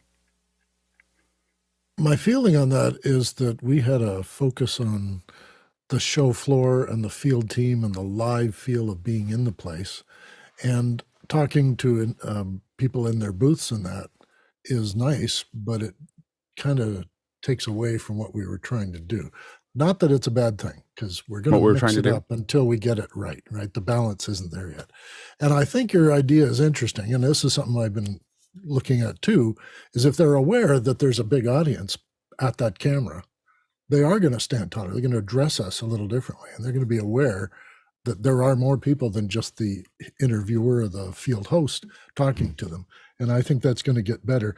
I like what was said earlier about the best friend approach, that we're wandering the thing and we're talking to our best friend, which is the camera. And I think that panel thing is helpful there too. Yeah, again, I think that I think a lot of people ran into some of the rocks that I've run into in the past of dealing with the booths and trying to schedule people and, this person isn't press ready and this person isn't this and isn't that. And now I think people started to see why Alex just ignores all of that and just wanders around and talks and grabs onto the port. Like if there's a person with that logo on their shirt, I just grab onto them and start giving them a mic and I don't ask for permission. I just, and I don't even ask for forgiveness. So I just move on, just grab onto somebody and start talking to them. But I think that is, I think that's the challenge with a lot of those things there. Yeah, go Jeffrey. So having the panel in front, because we were trying to explain to them what was going on, and when they realized that there was a whole other group that was also looking and asking questions, they got very impressed. So having something, even if it's like a small phone or tablet that's right underneath the camera, could be helpful. It could also be a little bit distracting because they might be looking at the panel instead of trying to look at the camera like we always try to do. The other thing that I was thinking of was with the questions, because with the IFB, and there was talk about also giving the guest the IFB, but that became very problematic because we were using mostly our cell phones to get the feed in. And when you get into the middle of Central Hall, it's like that. That's how you go. So the one thing that would be really nice is if with that panel, since Zoom does do some sort of closed captioning, to be able to have the closed captioning. So when somebody does ask a question, we can read it rather than listen to it and probably get a better answer. Good, Marty. Yeah, I think that's people feed off of the audience. And when you see that there's an audience in front of you and what they're doing can really, help you get into the moment and engage. So I think that's a good idea. What it would take, though, is another person with a hand holding a large tablet that has a decent signal to receive in it. It may not even be possible. Yeah, go, Bill. The other thing that was amazing to me is the two-person, when we had two hosts, so to speak, on the show floor, the ability of them to talk to each other and to us as the audience really was compelling for me because it felt like some of the trade shows I've gone to with a knowledgeable friend. The two of them talking was something I watched happening, and I got a lot of information from them discussing things, even without anybody else involved. Yeah, and I think that so. One of the things we're thinking about, we were devising, we were looking at going to pro lighting and sound, and we just didn't end up going. So one of the things we're devising is if we can get a table, if we can get a space in the place, what we're looking at is having that table be a place where we have somebody, but when we bring them in, they're talking to the panel. So there's a big monitor in front of them, and the panel is there, and we bring them in, and there's nobody for them to look at. There's no other host. It's literally like if Electrosonics came, they would just sit next to. They would sit in front of everybody and just talk to the panel. Like that's what they hear, that's what they see, that's what they're talking to. And so that's where I'm looking at putting the panel view I think even at the 5.1 level, we're about as far as we can go with the number of people that can wander through the thing without really slowing down that kind of live feel. So I think that we're probably not going to add more detail to the room. And a lot of it, what we probably will add, which I used to have in the past, is to explain, we had a runner go ahead to the booth and go, we got someone coming. Just remember that represents 200 people, like that person coming. And if you don't have somebody to talk to them in the next minute, or the next 5 minutes, they're just going to make it up, and we found that people sorted that out really quickly, and so we tend to not try to play by any rules. We just go, we're coming through, or we'll just pass you and go somewhere else. It's up to you. So, and I know that's kind of a brutal way to do it, but it's just a lot easier for our viewers and for us to do it that way. And usually we're providing a lot of exposure that way. So, I think that I think we're going to try to keep, I think you could see by keeping the kits light, how much more we could cover. And so I think that what you're going to find is that if anything, we're going to make the kit lighter. Like one of the things I noticed when we did the 5.1, we had a tripod, which is what we had to have in that moment, but we're going to have a monopod for that, or even over the head, or we're just going to handhold for an hour, which I've done in the past. And so we're going to do something that is not probably and the other thing I'm trying to do is with 2 kits, we can give people a rest, so they can, move and so on and so forth. So I think that we're going to try to go lighter with that kit rather than heavier. Next question. Tlaloc Lopez Waterman, Salisbury, Maryland. Is there a practice that hosts could employ to help with the handoff to the field team that could smooth over the fact that there is latency? Go ahead, Felipe. Well, there are a couple of things that come to my mind that would be helpful. First of all, is to have those questions, knowing if there is question or not. Because if there is question, then the host, the field person says, okay, let's go for questions, because they know that there are questions. But if they also know that there are no questions, they say, okay, that's it from my side. Thank you. And it's with you, like person on Office Hours. Then you don't need to go back and forth. You just hand it over, get the feed from them, and it's in the panel. That would have been easier from my perspective as we were there. The other thing is, we were getting programmed through Unity, but everyone on the panel was listening to us through Zoom. I think having one of them only to be used, like let's say we're talking just with Zoom, would have been easier, because then we're not, you on the Zoom wouldn't have the latency from the live view to get to you. I don't know if it makes sense. Yeah, that's actually why. So in a lot of insert studios, the in-ear is, they used to use POTS lines, plain old television, like literally hard lines, and the person on the people that are listening are they're only hearing themselves through that audio channel, and they're actually talking. And even though it's a little weird because the video can be a little behind, but that's how they've handled satellite for a long time, is that you keep people, the people talking are talking on a line. So we would put them both on Unity, and then it will come to us a little bit slower, but they'll hear you in real time and you'll hear them in real time. And so we'll work on building a more complex pipeline that allows for that, and we'll test it and see how that actually looks. There's some other things that we're looking at as far as lowering the overall latency too. That was something that I knew about on the live view, and I think that I didn't communicate well with the live view, is you can turn that down too. So instead of having 3 or 4 seconds, you can turn it down to 1 second, and it will be a lot faster. Yeah, go ahead, Ronnie. Yeah, exactly what you just said. Reducing the latency and the IFP on live view would be really good. Another thing that we have discussed, and also in the RFI, is to have, as we talked about before, have the questions pop up on an iPad or similar, so that both the guest and the on-camera talent can see the questions when they are popping in. That will prevent us from having to go back to the panel to have a discussion if there are. We don't have to ask, are there any more questions? We just see that. Yeah, and I think that where that becomes useful is having one or the other of the 2 people that are in front of camera be the person managing questions. And so they can open up the phone and just have a phone and look down. It doesn't even have to be an iPad. This is what happens when I had to speak so much that I didn't get a lot of the stuff over to the teams. But there's another view of Mukana that is just for the iPhone. so you can just look at it and see the questions, reorder them, so on and so forth. And so we can have one person going, hey, we've got another question in from the audience. So when we take questions from the idea would be that we take questions from the audience from the phone, we take questions from the panel. Those are the kind of things that we can go back and forth on. And it may be one of those things that oftentimes the panel is really focused on these moments where we bring people to a table and talk to them. I'm going to see if we can get that for Cinegear. I know we can get it for SIGGRAPH because I know people who know people. So we'll keep on moving, towards that process. And I think that it's the latency is something we have to sort out. We are looking at using for that desktop experience. Using a WebRTC solution that will allow us to either Zoom or other things that will allow us to get a really, really high, two-way connection. So it'll either be Zoom or there's some other hardware that we may use that would allow us to do stuff like 10-bit 5.1 from a desk and that kind of thing. Next question.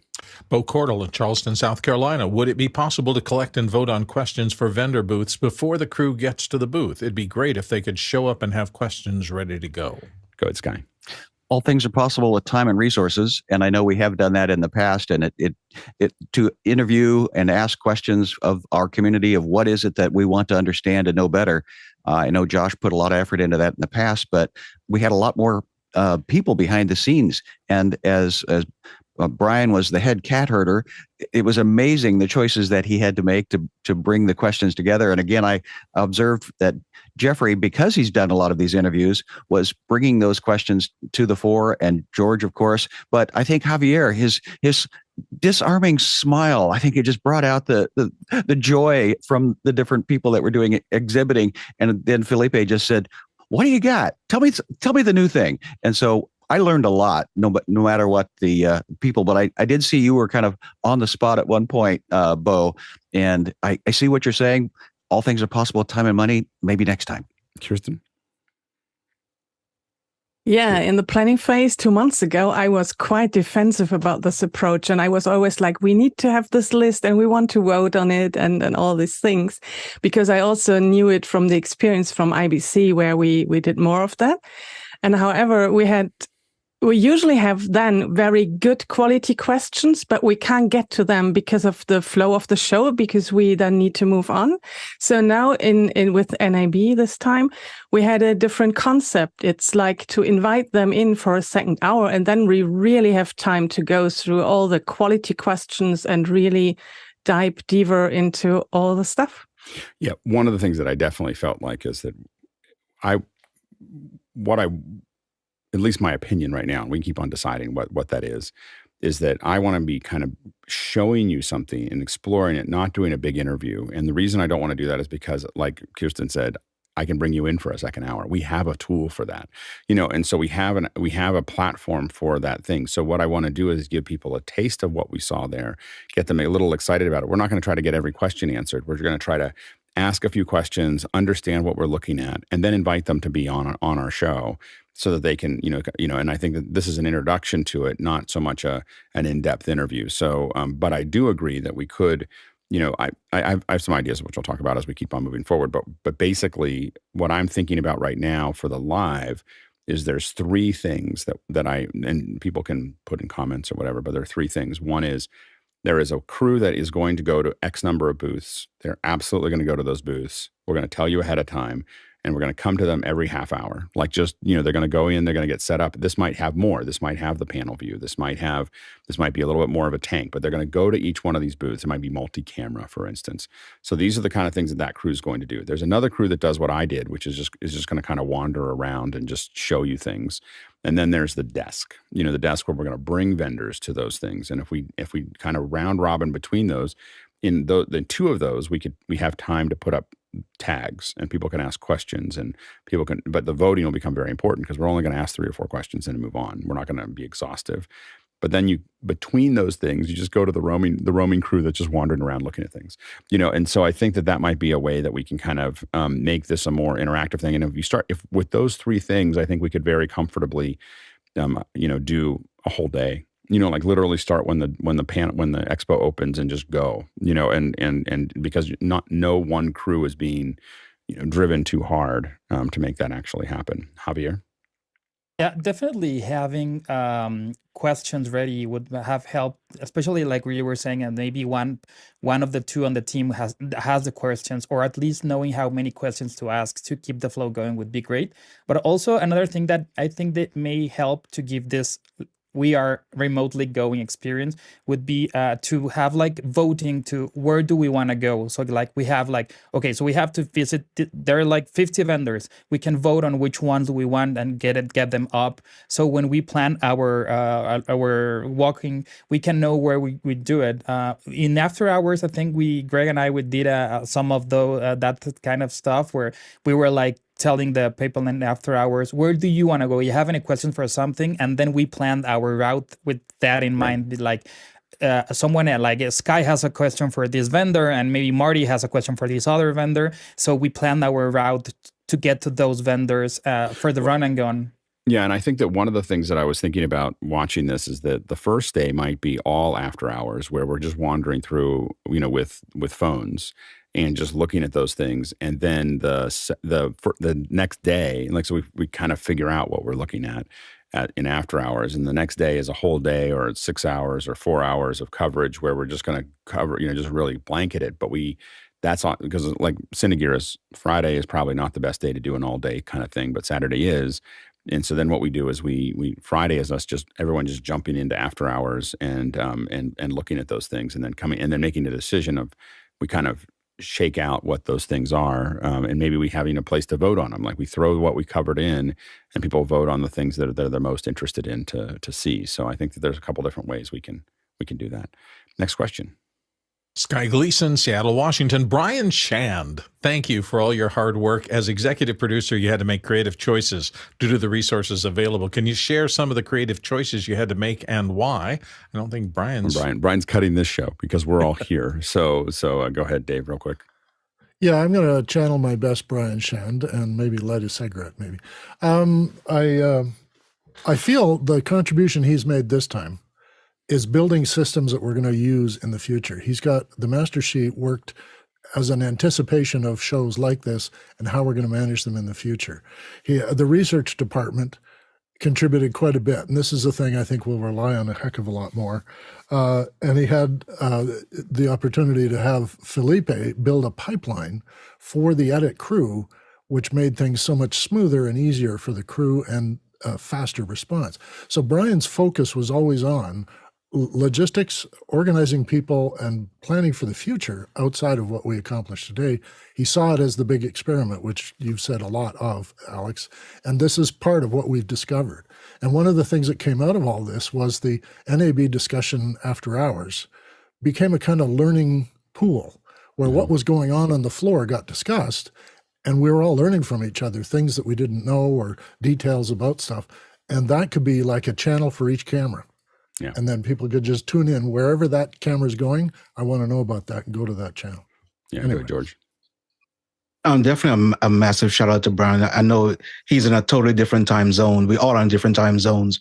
And for him to be able to just respond, hours later or maybe sometimes minutes later is a big kudos for him to really stepping up and controlling all of this. And by the way, for all the hosts, I think that Zoom has changed the volume. So just so you guys know, if you're not on everybody's hot today. I had to turn mine down as well.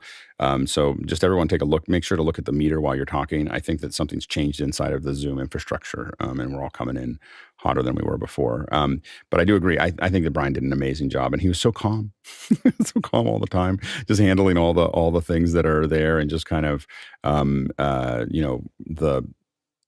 just really just kind of dancing with that. And he was ready to dance with it. He was ready. And I think that that's what, there's going to be a point where this is some model that we do. Like this is how we cover a show.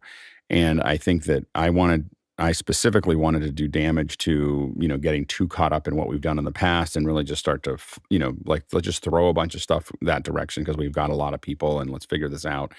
And I think the whole team did just such an amazing job at just dancing with all the things that were available and figuring things out that I think no one's really, I think we're going to settle in over a year into something that is super powerful.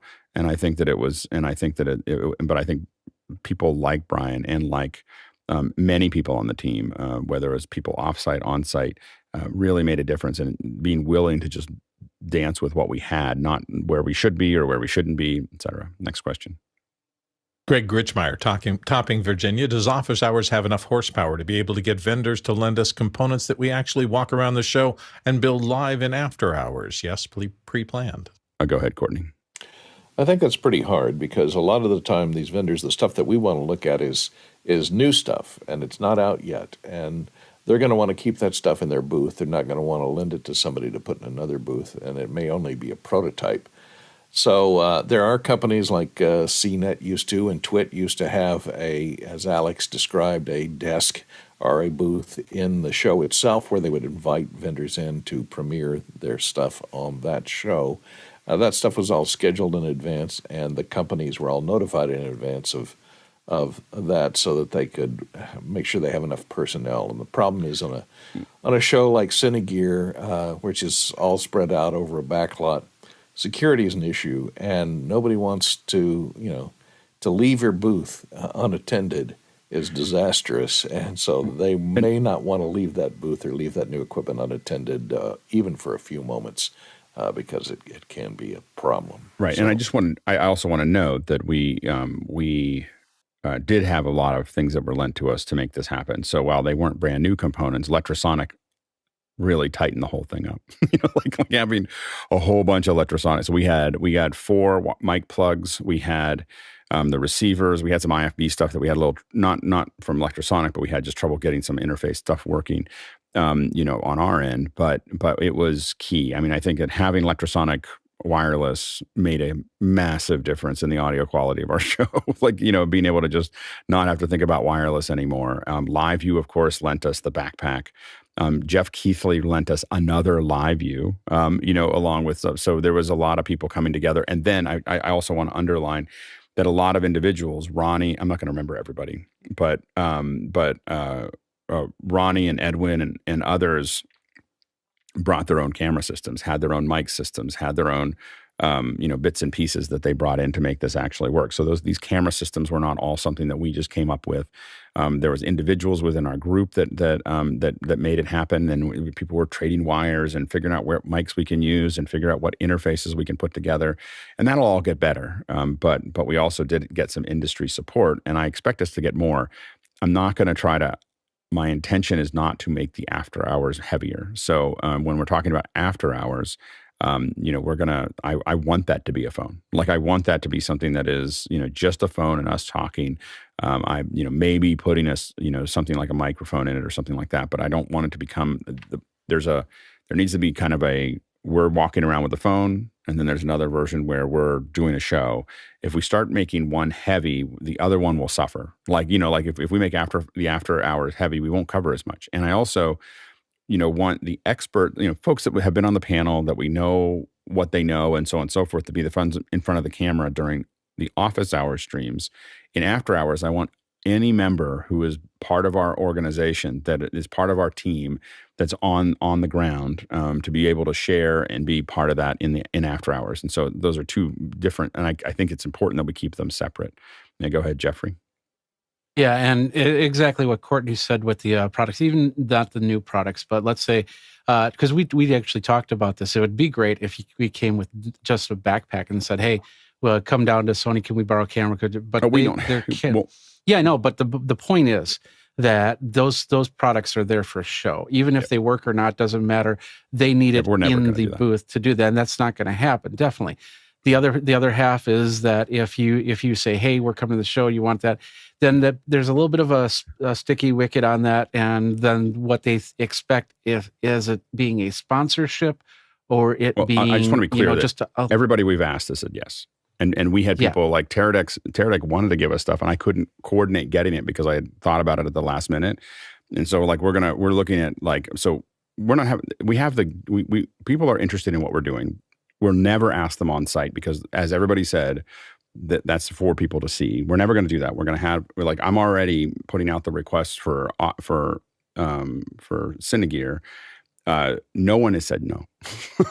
I just haven't asked them because I want to make sure that we have to figure out how to coordinate it and how many things and how many bits and pieces and so on and so forth. And so, but between all those things, I don't think that that's a problem. I just don't want to make it something. The problem is just managing all that gear too, and me being able to make sure I can get it back to the vendors. And we have to figure out a check-in and check-out system. We did great this time. But I can't, the reason we don't have more stuff is because I was concerned about managing more stuff. And literally I had,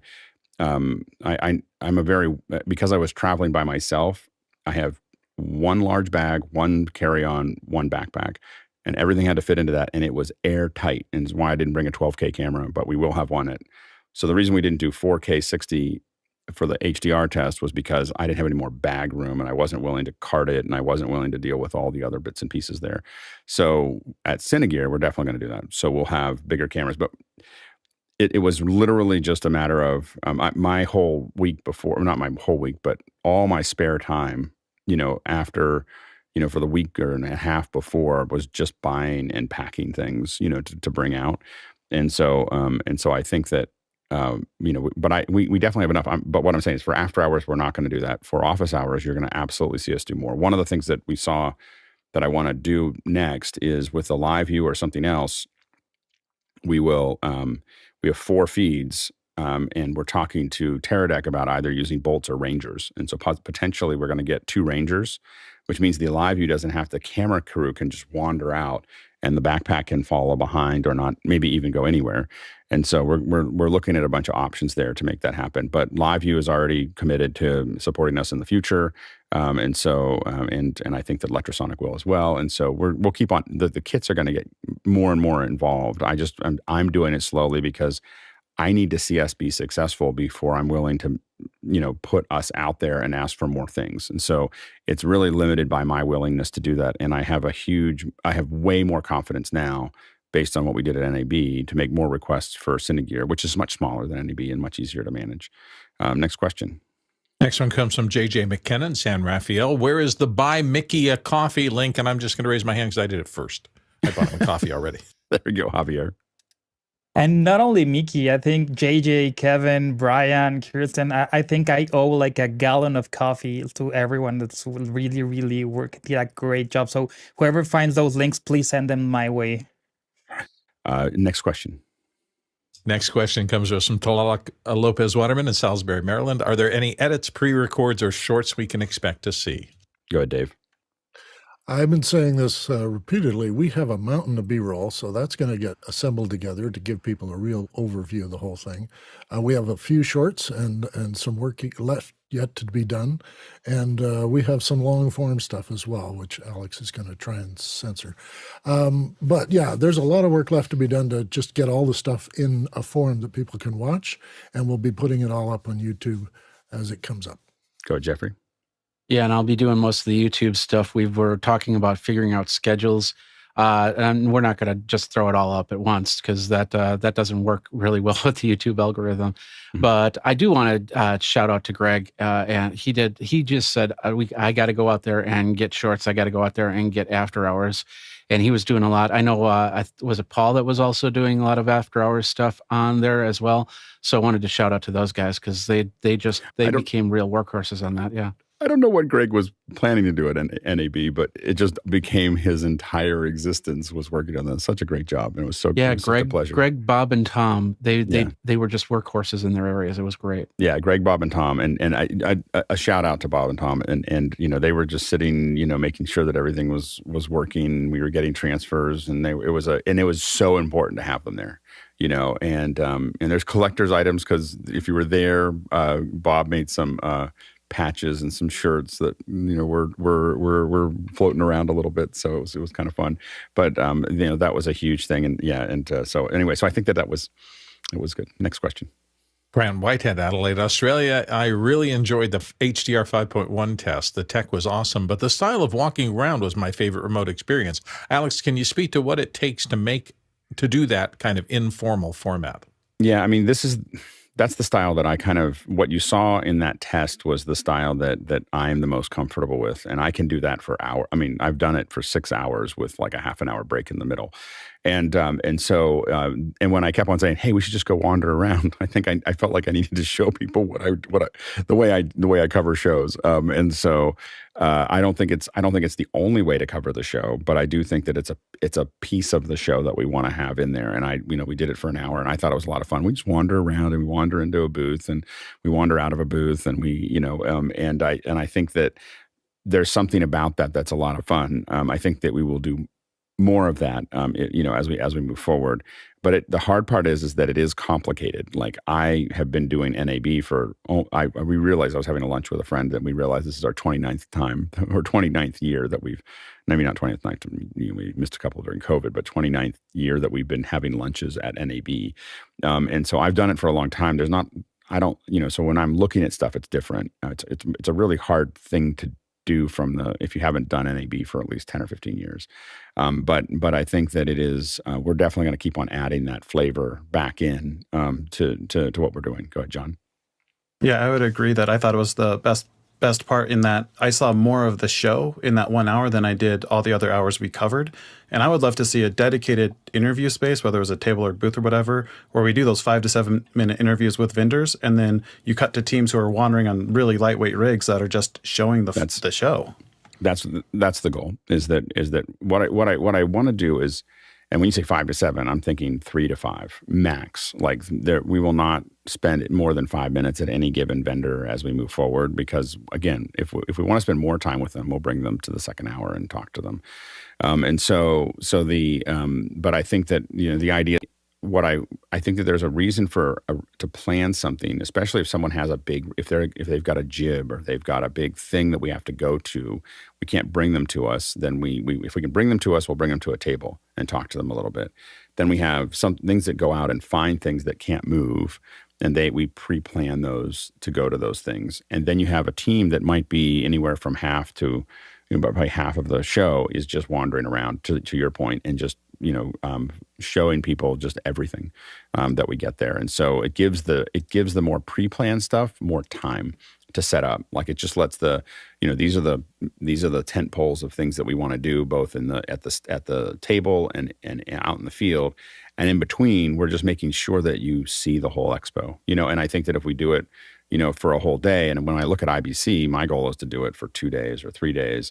And again, if we can get three or four crews working, and one of them is very fluid and it's not being planned, and the other ones are spending a little more time getting set up, but still not very long, I think we can get into a thing where none of the crews are getting hit that hard, and they're able to go a lot longer. Because I think that, when the big thing with these expos, and why I don't like the idea of shortening them, there's a temptation to want to shorten them up, is because I want it to be something that this is the only time we get all these people together. Let's figure out how we cover as much of it as we possibly can.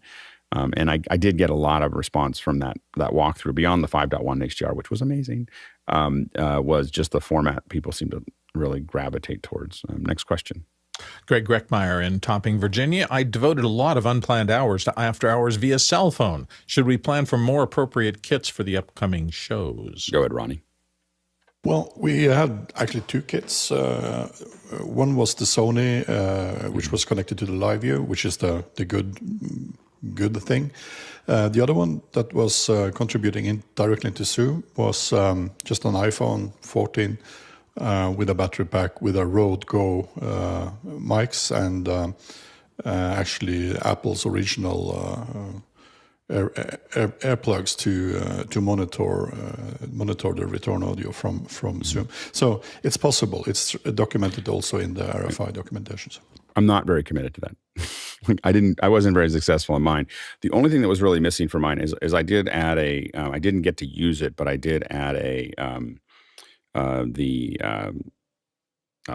mic input, for the one that I didn't end up taking out, but I got it working and I just didn't get it out there, but we'll use it in Cinegear. That I think that might be useful is having a mic that we can hand to somebody with probably electrosonic, that's there. I couldn't quite get the rig done. I just didn't have enough screws. And so I'm going to be working on it between now and NAB. We have kind of a slightly larger rig that I can walk around with that's got mic. We used to build these for Facebook. These are 2 electrosonics that go into the little and Bill has one. I just can't think of the name. Ceramonic, a little Ceramonic input, and that goes into the phone, and you have kind of it all in one little rig that you can move around. And so I think that I'll probably do more of that. But I'm not committed to making those rigs very heavy. I don't want if after hours becomes heavy, it'll exhaust the team. Like it'll just we want it to be something that is very light and easy. Next question.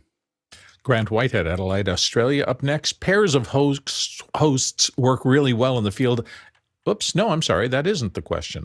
Guy Cochran, Seattle. For visiting exhibitor booth, is the rolling tank with 2 cameras and a simple switcher a better viewer experience? I go ahead, Courtney. Yeah, I think that would be nice. That way you could have a larger monitor that the person being interviewed could see, and that could be on the tank itself, and then you could have a post with the camera mounted on it as well. And then when you're moving around, it'd be completely mobile and have battery power connected on it, so you're not stringing out wires to different people that are carrying a backpack and so on. So it would keep it more compact, and you could roll around the show, especially a show like Cinegear, which is spread out across a back lot. So it's not necessarily on even ground, and it is walkable, and you're going inside of stages and outside of stages, so you may need to bring lighting along, so that's a consideration as well. I think a tank may work a little better in that situation.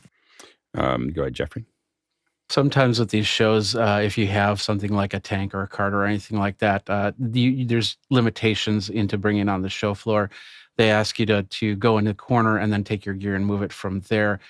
We would have, if we would have had something like that, we wouldn't have done that, been able to do that mocap with the car inside the, and really get the shot of the production truck, unless it was wireless and then doing something wireless to the cart, which then did the stream out. So there is some advantage to that, yeah. But I think that it really depends on what show we're doing and if their rules are set up for us to be able to do it. And we're probably going to go a little over. I apologize to the team on the back end. Just give a little bit more time to talk. We have so many questions I want to get through them, but we're not going to get to all of them. So for the viewers, you need to vote on these questions because we're going to get through a couple more. But if you want us to cover them, you got to vote on them because we're only going to go a little over. Next question. Next one comes to us from Bo Cordell in Charleston, South Carolina. And Bo says, what are some ways to reduce the two-way communication latency? It seems to make live interactions between the show floor and panel painful. Yeah, we needed to. There's two things that we need to do. Number one is we need to reduce the latency on the live view and see where the edge is there. Because sometimes, part of why it's so stable is because we have latency. We turn that latency down, things will start to break up.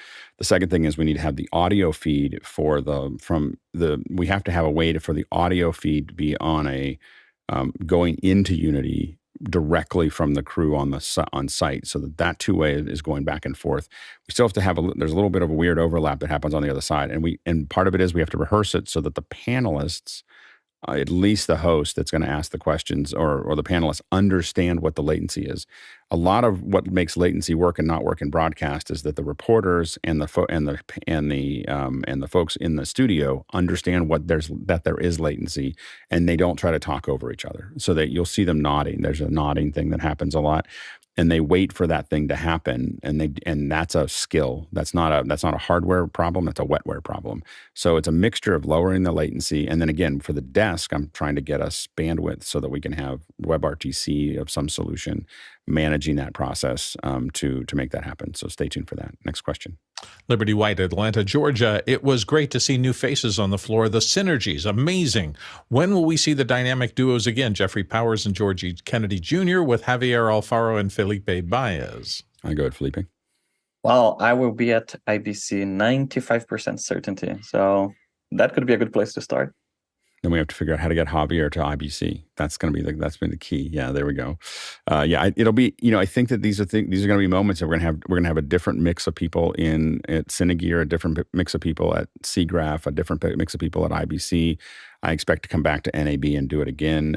In the fall, and then if we feel like we want to, then we'll look at CES as the next one there. And I think that beyond the great coverage, what was so much fun is just the camaraderie of seeing everybody, running into everybody and having everybody in the same space.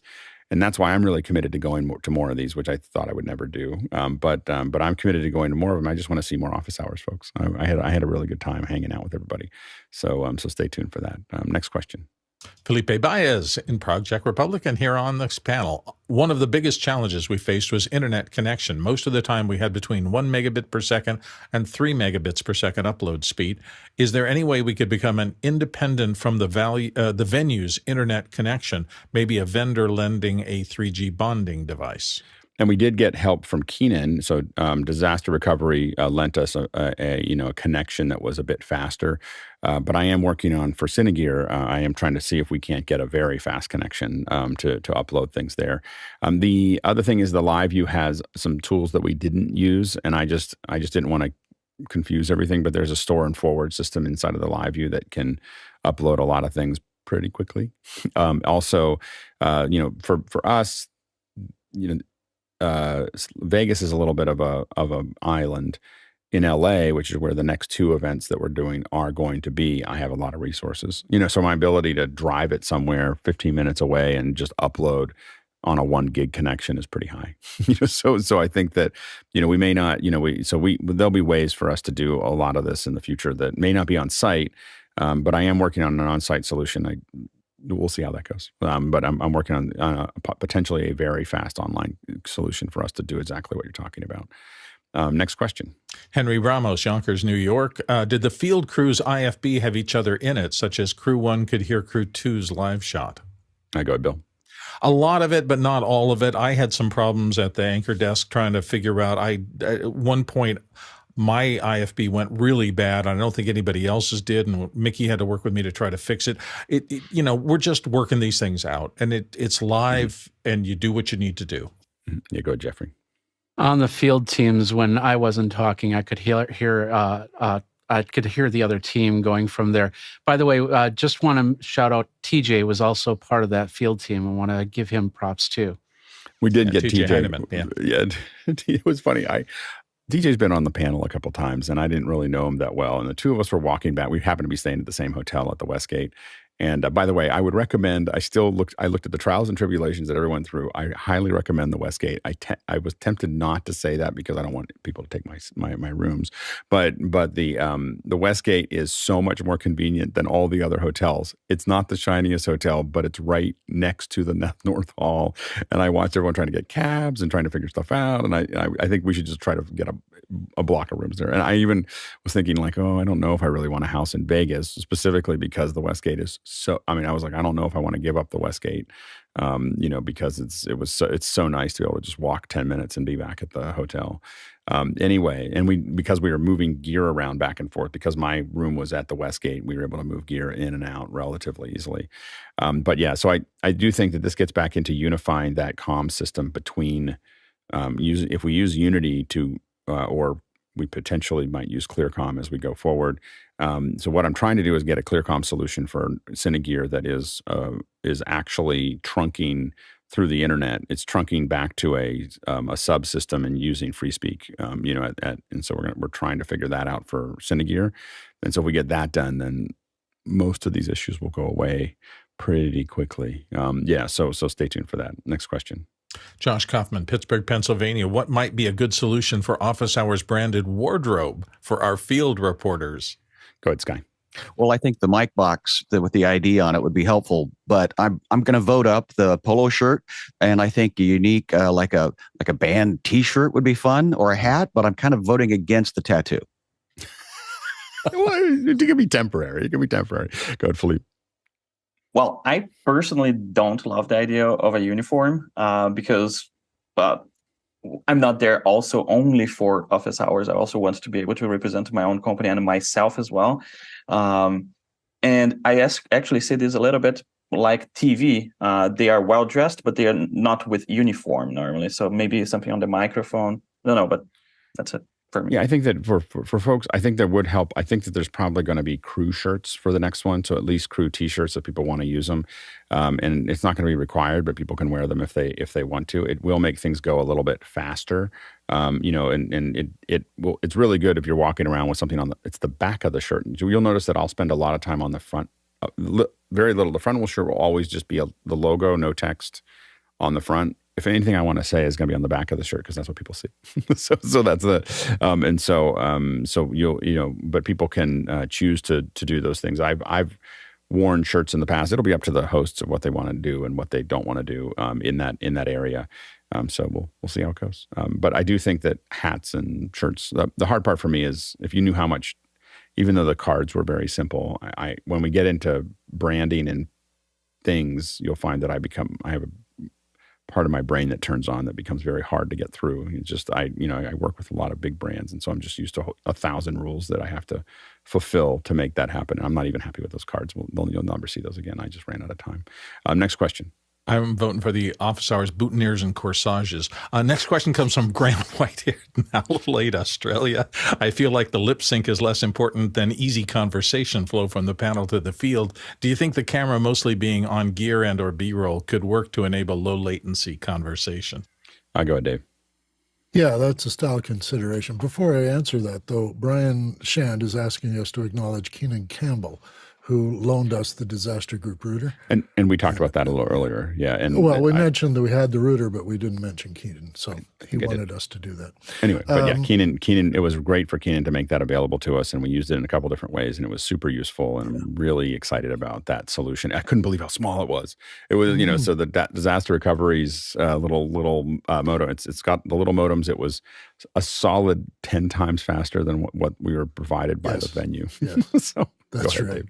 Yeah. Real quick. The camera on gear and on a layout or a display, and then swinging to host is a great way to cover that delay. Mm-hmm. That a person's waiting for the audio, just have the camera off the host. Well, and if we have again, if we're embedding the audio in the camera, I think that it's just a matter.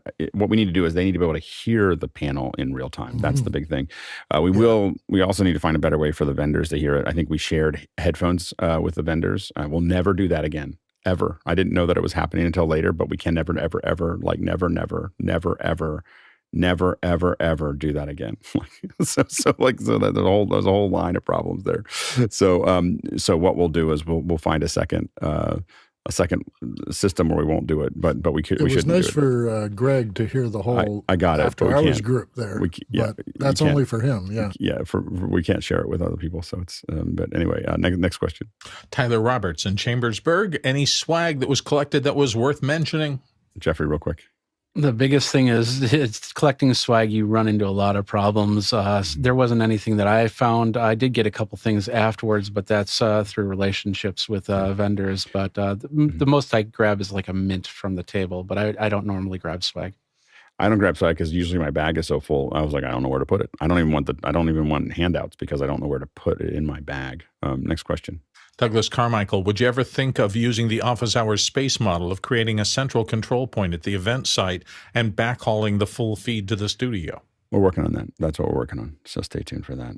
Next question. Keenan Campbell in Nevada. Does Office Hours get a booth for NAB next year and set up a remote studio to bring guests in? As obviously this question was asked a little earlier than we talked about it. That's where we're trying to get to. The incredible work that people did over last year, the incredible work that's being done over the last week, and the incredible work that I hope that we do over the next year sets that up.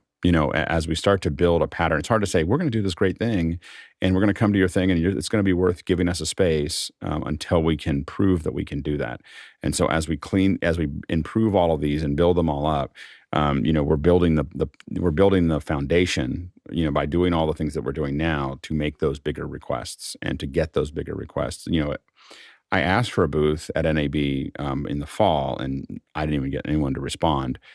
I complained about that on our last time we talked about NAB, and someone from NAB reached out. Everybody had press passes. We had access to the press thing. So NAB really came up under us and gave us anything we asked for to make that happen. So that's what made it work. And that's why we're going to keep on going back and wanting to keep on scaling NAB, because they did such a great job at supporting what we were doing. So we're really excited about that. And we're hoping that we'll get that kind of support. And what we're going to do is I'm going to cut up all the best parts of what we did over those 4 hours, and that's going to be my little demo reel that I send out to people, going, "Hey, this is what it looks like when we cover your event. Can we have a space, and can we do this and everything else?" So but we need to get those great moments so that we can go back and go and make those requests, which I'm pretty good at.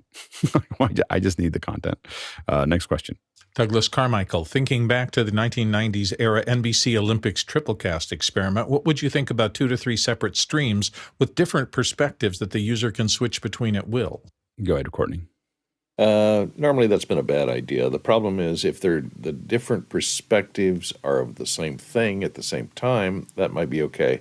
But you're just diluting your audience. A streaming venue where you stream those individual short pieces like we're doing now, putting up shorts on YouTube, is a better way, because then you're not torn between, well, do I watch this crew or do I watch that crew? Well, they're looking at something I really want to see, but I don't want to miss this one that's going on at the same time. So in a live venue, multiple sources and destinations simultaneously is usually a bad idea. Go, Sky. I did find myself looking at what NAB was offering, and they did an NAB live experience. And again, they were coming from a broadcast history. And so wasn't a comparative, but it was information that they had access to that we were still learning and gaining. Yeah, and again, as we do these, what happens is that you'll suddenly start seeing that we get all of the emails from every vendor, and everybody wants to, that's, the cards we hand out were press at, so that people can start sending things to us. And so you're going to see us just start to wrap it up so that we know what's coming up. We know what to plan for. We know how to do those things. And again, I think that, I'd like to mix it and match it. I think that I would rather extend the length of time that we cover the event rather than the number of tracks. If we get to that point, maybe someday, but we don't have the teams, or we haven't until we get to a point where we go to NAB from 10 a.m. until it closes, we're running. In fact, I want to get to a point where we're going 2 hours before NAB, before the expo starts, with roundtable discussions and all kinds of other stuff. And then we go into the evening, take you to some of the parties, do all those things. And we don't have the crew for that, so no one should freak out yet. But I think that the idea, though, is we might run 15, 18 hours, not 1 hour, 2 hours, but every day. When we get to the point where we're going 18 hours a day, 4 days straight, and we feel like we didn't cover the event, we'll have discussions about let's get a second track, but that's probably, it's not never, it's probably 3 to 5 years away. Next question. Alexander Knight from Vancouver, BC. Where can I check out the 5.1 videos? I tried watching one of the HDR tests on iOS when it was live streamed, but it wasn't giving me spatial audio. I took it down. I'll put up a couple little sections of it. I don't want a lot of it floating around because it was a test and there were some irregularities that I don't want to leave up. So I'm going to cut it down. There'll be probably a 5 or 10 minute piece of that goes up. So so stay tuned for that. Next question. Douglas Carmichael, if we want to raise the audio experience bar, what could we do? Would the use of virtual spatial audio technologies like Waves NX or the like be a way to bring the immersive experience to a larger audience? I think we did that. The 5.1 test that went out, so the response that I got was over the top. Like, there were a whole bunch of people that are really high up in the industry that were watching that. That the second half of it, they didn't get. I waited. I didn't send out anything until I knew it was going to work. So you might have seen, there's some point where you might have seen me looking down and texting. That's when I'm like texting a whole bunch of people, like, you might want to check this out. And it's about 35, 40 minutes into the show, and everyone thought they thought that the immersion made a huge difference. So we didn't know if it would. It was an experiment. We were trying to figure it out. But the response was, I really felt way more like I was there, which is exactly what we wanted. Now, there were some things we were playing around with the mics, and the mics were there. I think the mics need to just stay in the center. So I think that the two people talking need to stay right in the center channel, and we call that a day, and then we have everything else go. And it was good that we experimented with it, and we may still experiment with it a little bit. But I think that the two people going back and forth, I think, might have been really hard because we're moving around, and I think I know that knowing that that the mics needed to stay on one side or the other was a huge distraction for me as a host, to a point where I didn't want to do that again, because I was just like, I just want the mics to go down the center. And that was just because on the ground, I didn't like it. I didn't like to be contained. And so I think that keeping those in the center, but having the atmosphere go into it, I got a lot of positive response. So we're definitely going to do that again. Next question. And the final one, Paul Wallace, Austin, Texas. What's the hierarchy of shows after NAB in order of importance? IBC is the other than NAB for us. IBC is the other really big one. That's the one that will, and how big our coverage gets for each one of these is how many people sign up. Like, how many teams can we do? How many? Like, I can build these things up, but we have to know we have it. So how big IBC becomes will be up to the European contingent of Office Hours and how important that they think that it is. Then after that, we have NAM will cover next year. And the reason we didn't cover it this year is because it was right up against NAB, which I thought was insane. So I couldn't, cover both of those. I was glad that Jeffrey and Ronnie and his son got down there and did some coverage of that. But we'll definitely cover NAM next year. But I think that our two big ones are always, maybe not always, but our two big ones are NAB and IBC. And then NAB after that, I would say NAB New York, because the cool thing about NAB New York is it has AEC, so the Audio Engineers Society. So we'll be able to cover that. And then we have inside of that, we have the Synergear, I think, would come after that. I think it's just a fun one. There's lots of fun things to look at. I think we're going to have a lot of fun at SIGGRAPH this year. It's in LA. So last year I was a little resistant because it was out of the country. And then we have to decide whether we want to cover CES. I think that CES is it's just massive. So it's just a matter of, and is there enough? But there's a lot of shiny things to look at. So we may, maybe a good one to do. So CES might be one of those. NAM definitely will cover. I think that, there's an opportunity for us to do lots of little coverages all year round. I may look for, the live view isn't going home immediately. So we may be looking at some opportunities in the even next week to do a little bit of coverage. Stay tuned for that. And but we're going to probably take that live view out and exercise it as often as we can. So I think there could be events that we send 3 people out to or 5 people out to, and that's going to help us get better at what we do. All right. As I just want to thank Bill, thank Bill. Bill could have come to the show. He normally comes to the show, and he took one for the team. So he drove out, had dinner with all of us, and then drove home and then covered for me through the week, and then made sure that this show went really well. And it was just it was fantastic, and Bill, we couldn't have done this without you making that sacrifice for us. So we really, really appreciate what you did there. So just thanks I know that NAB is a big thing for all of us, and there's a lot of friends that we all see and hang out with, and Bill chose not to do that. We will work very hard to make sure that Bill doesn't have to do that every single time. We want Bill to be able to actually go out and hang out. So anyway, it was great to have you, Bill, for that dinner, and really, really appreciate it. It gave us the freedom to be able to do this and know that the show was going to get managed. So anyway, thanks so much. And thanks to we didn't thank everybody that we needed to, and we didn't thank everybody that contributed to it. And I just want to thank everybody that worked on the back end, that worked on the front end, that it was just really, really an amazing experience. We learned a lot. We got a lot done. It's going to get better. This is an experiment we did. I want to thank all the teams that worked last year on this and put together an incredible project that got us to a point where we kind of understood what we wanted to try. And we tried this, and I think it went really well. It's only going to get better. It's just going to keep on getting better and more refined as we move forward. We are going to on Monday, you'll get a thing for Synergear. You need to sign up very quickly because it's coming up really quickly, and we're going to have to ask for press passes. We're going to have to ask for things. So think about it over the weekend, whether you think you can come or whether you want to work on the back end. But think about how that, whether that makes sense for you.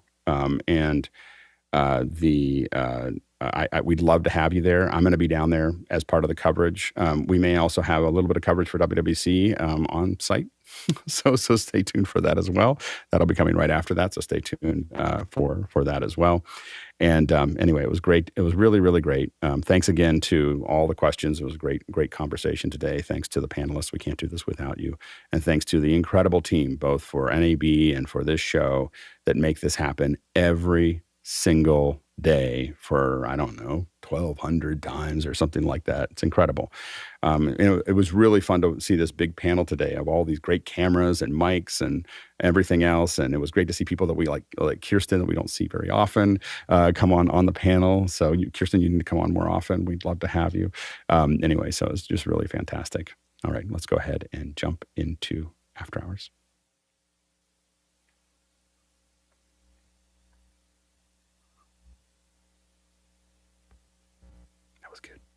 That was a lot of bananas. 1.1 billion. 1.1 billion. Did you see the hidden banana? I can't get the banana. This is my first whisper. Yeah, see, this is the whisper room. Actually, I've kind of decided that we can't do the whisper room when we have vendors here because it's too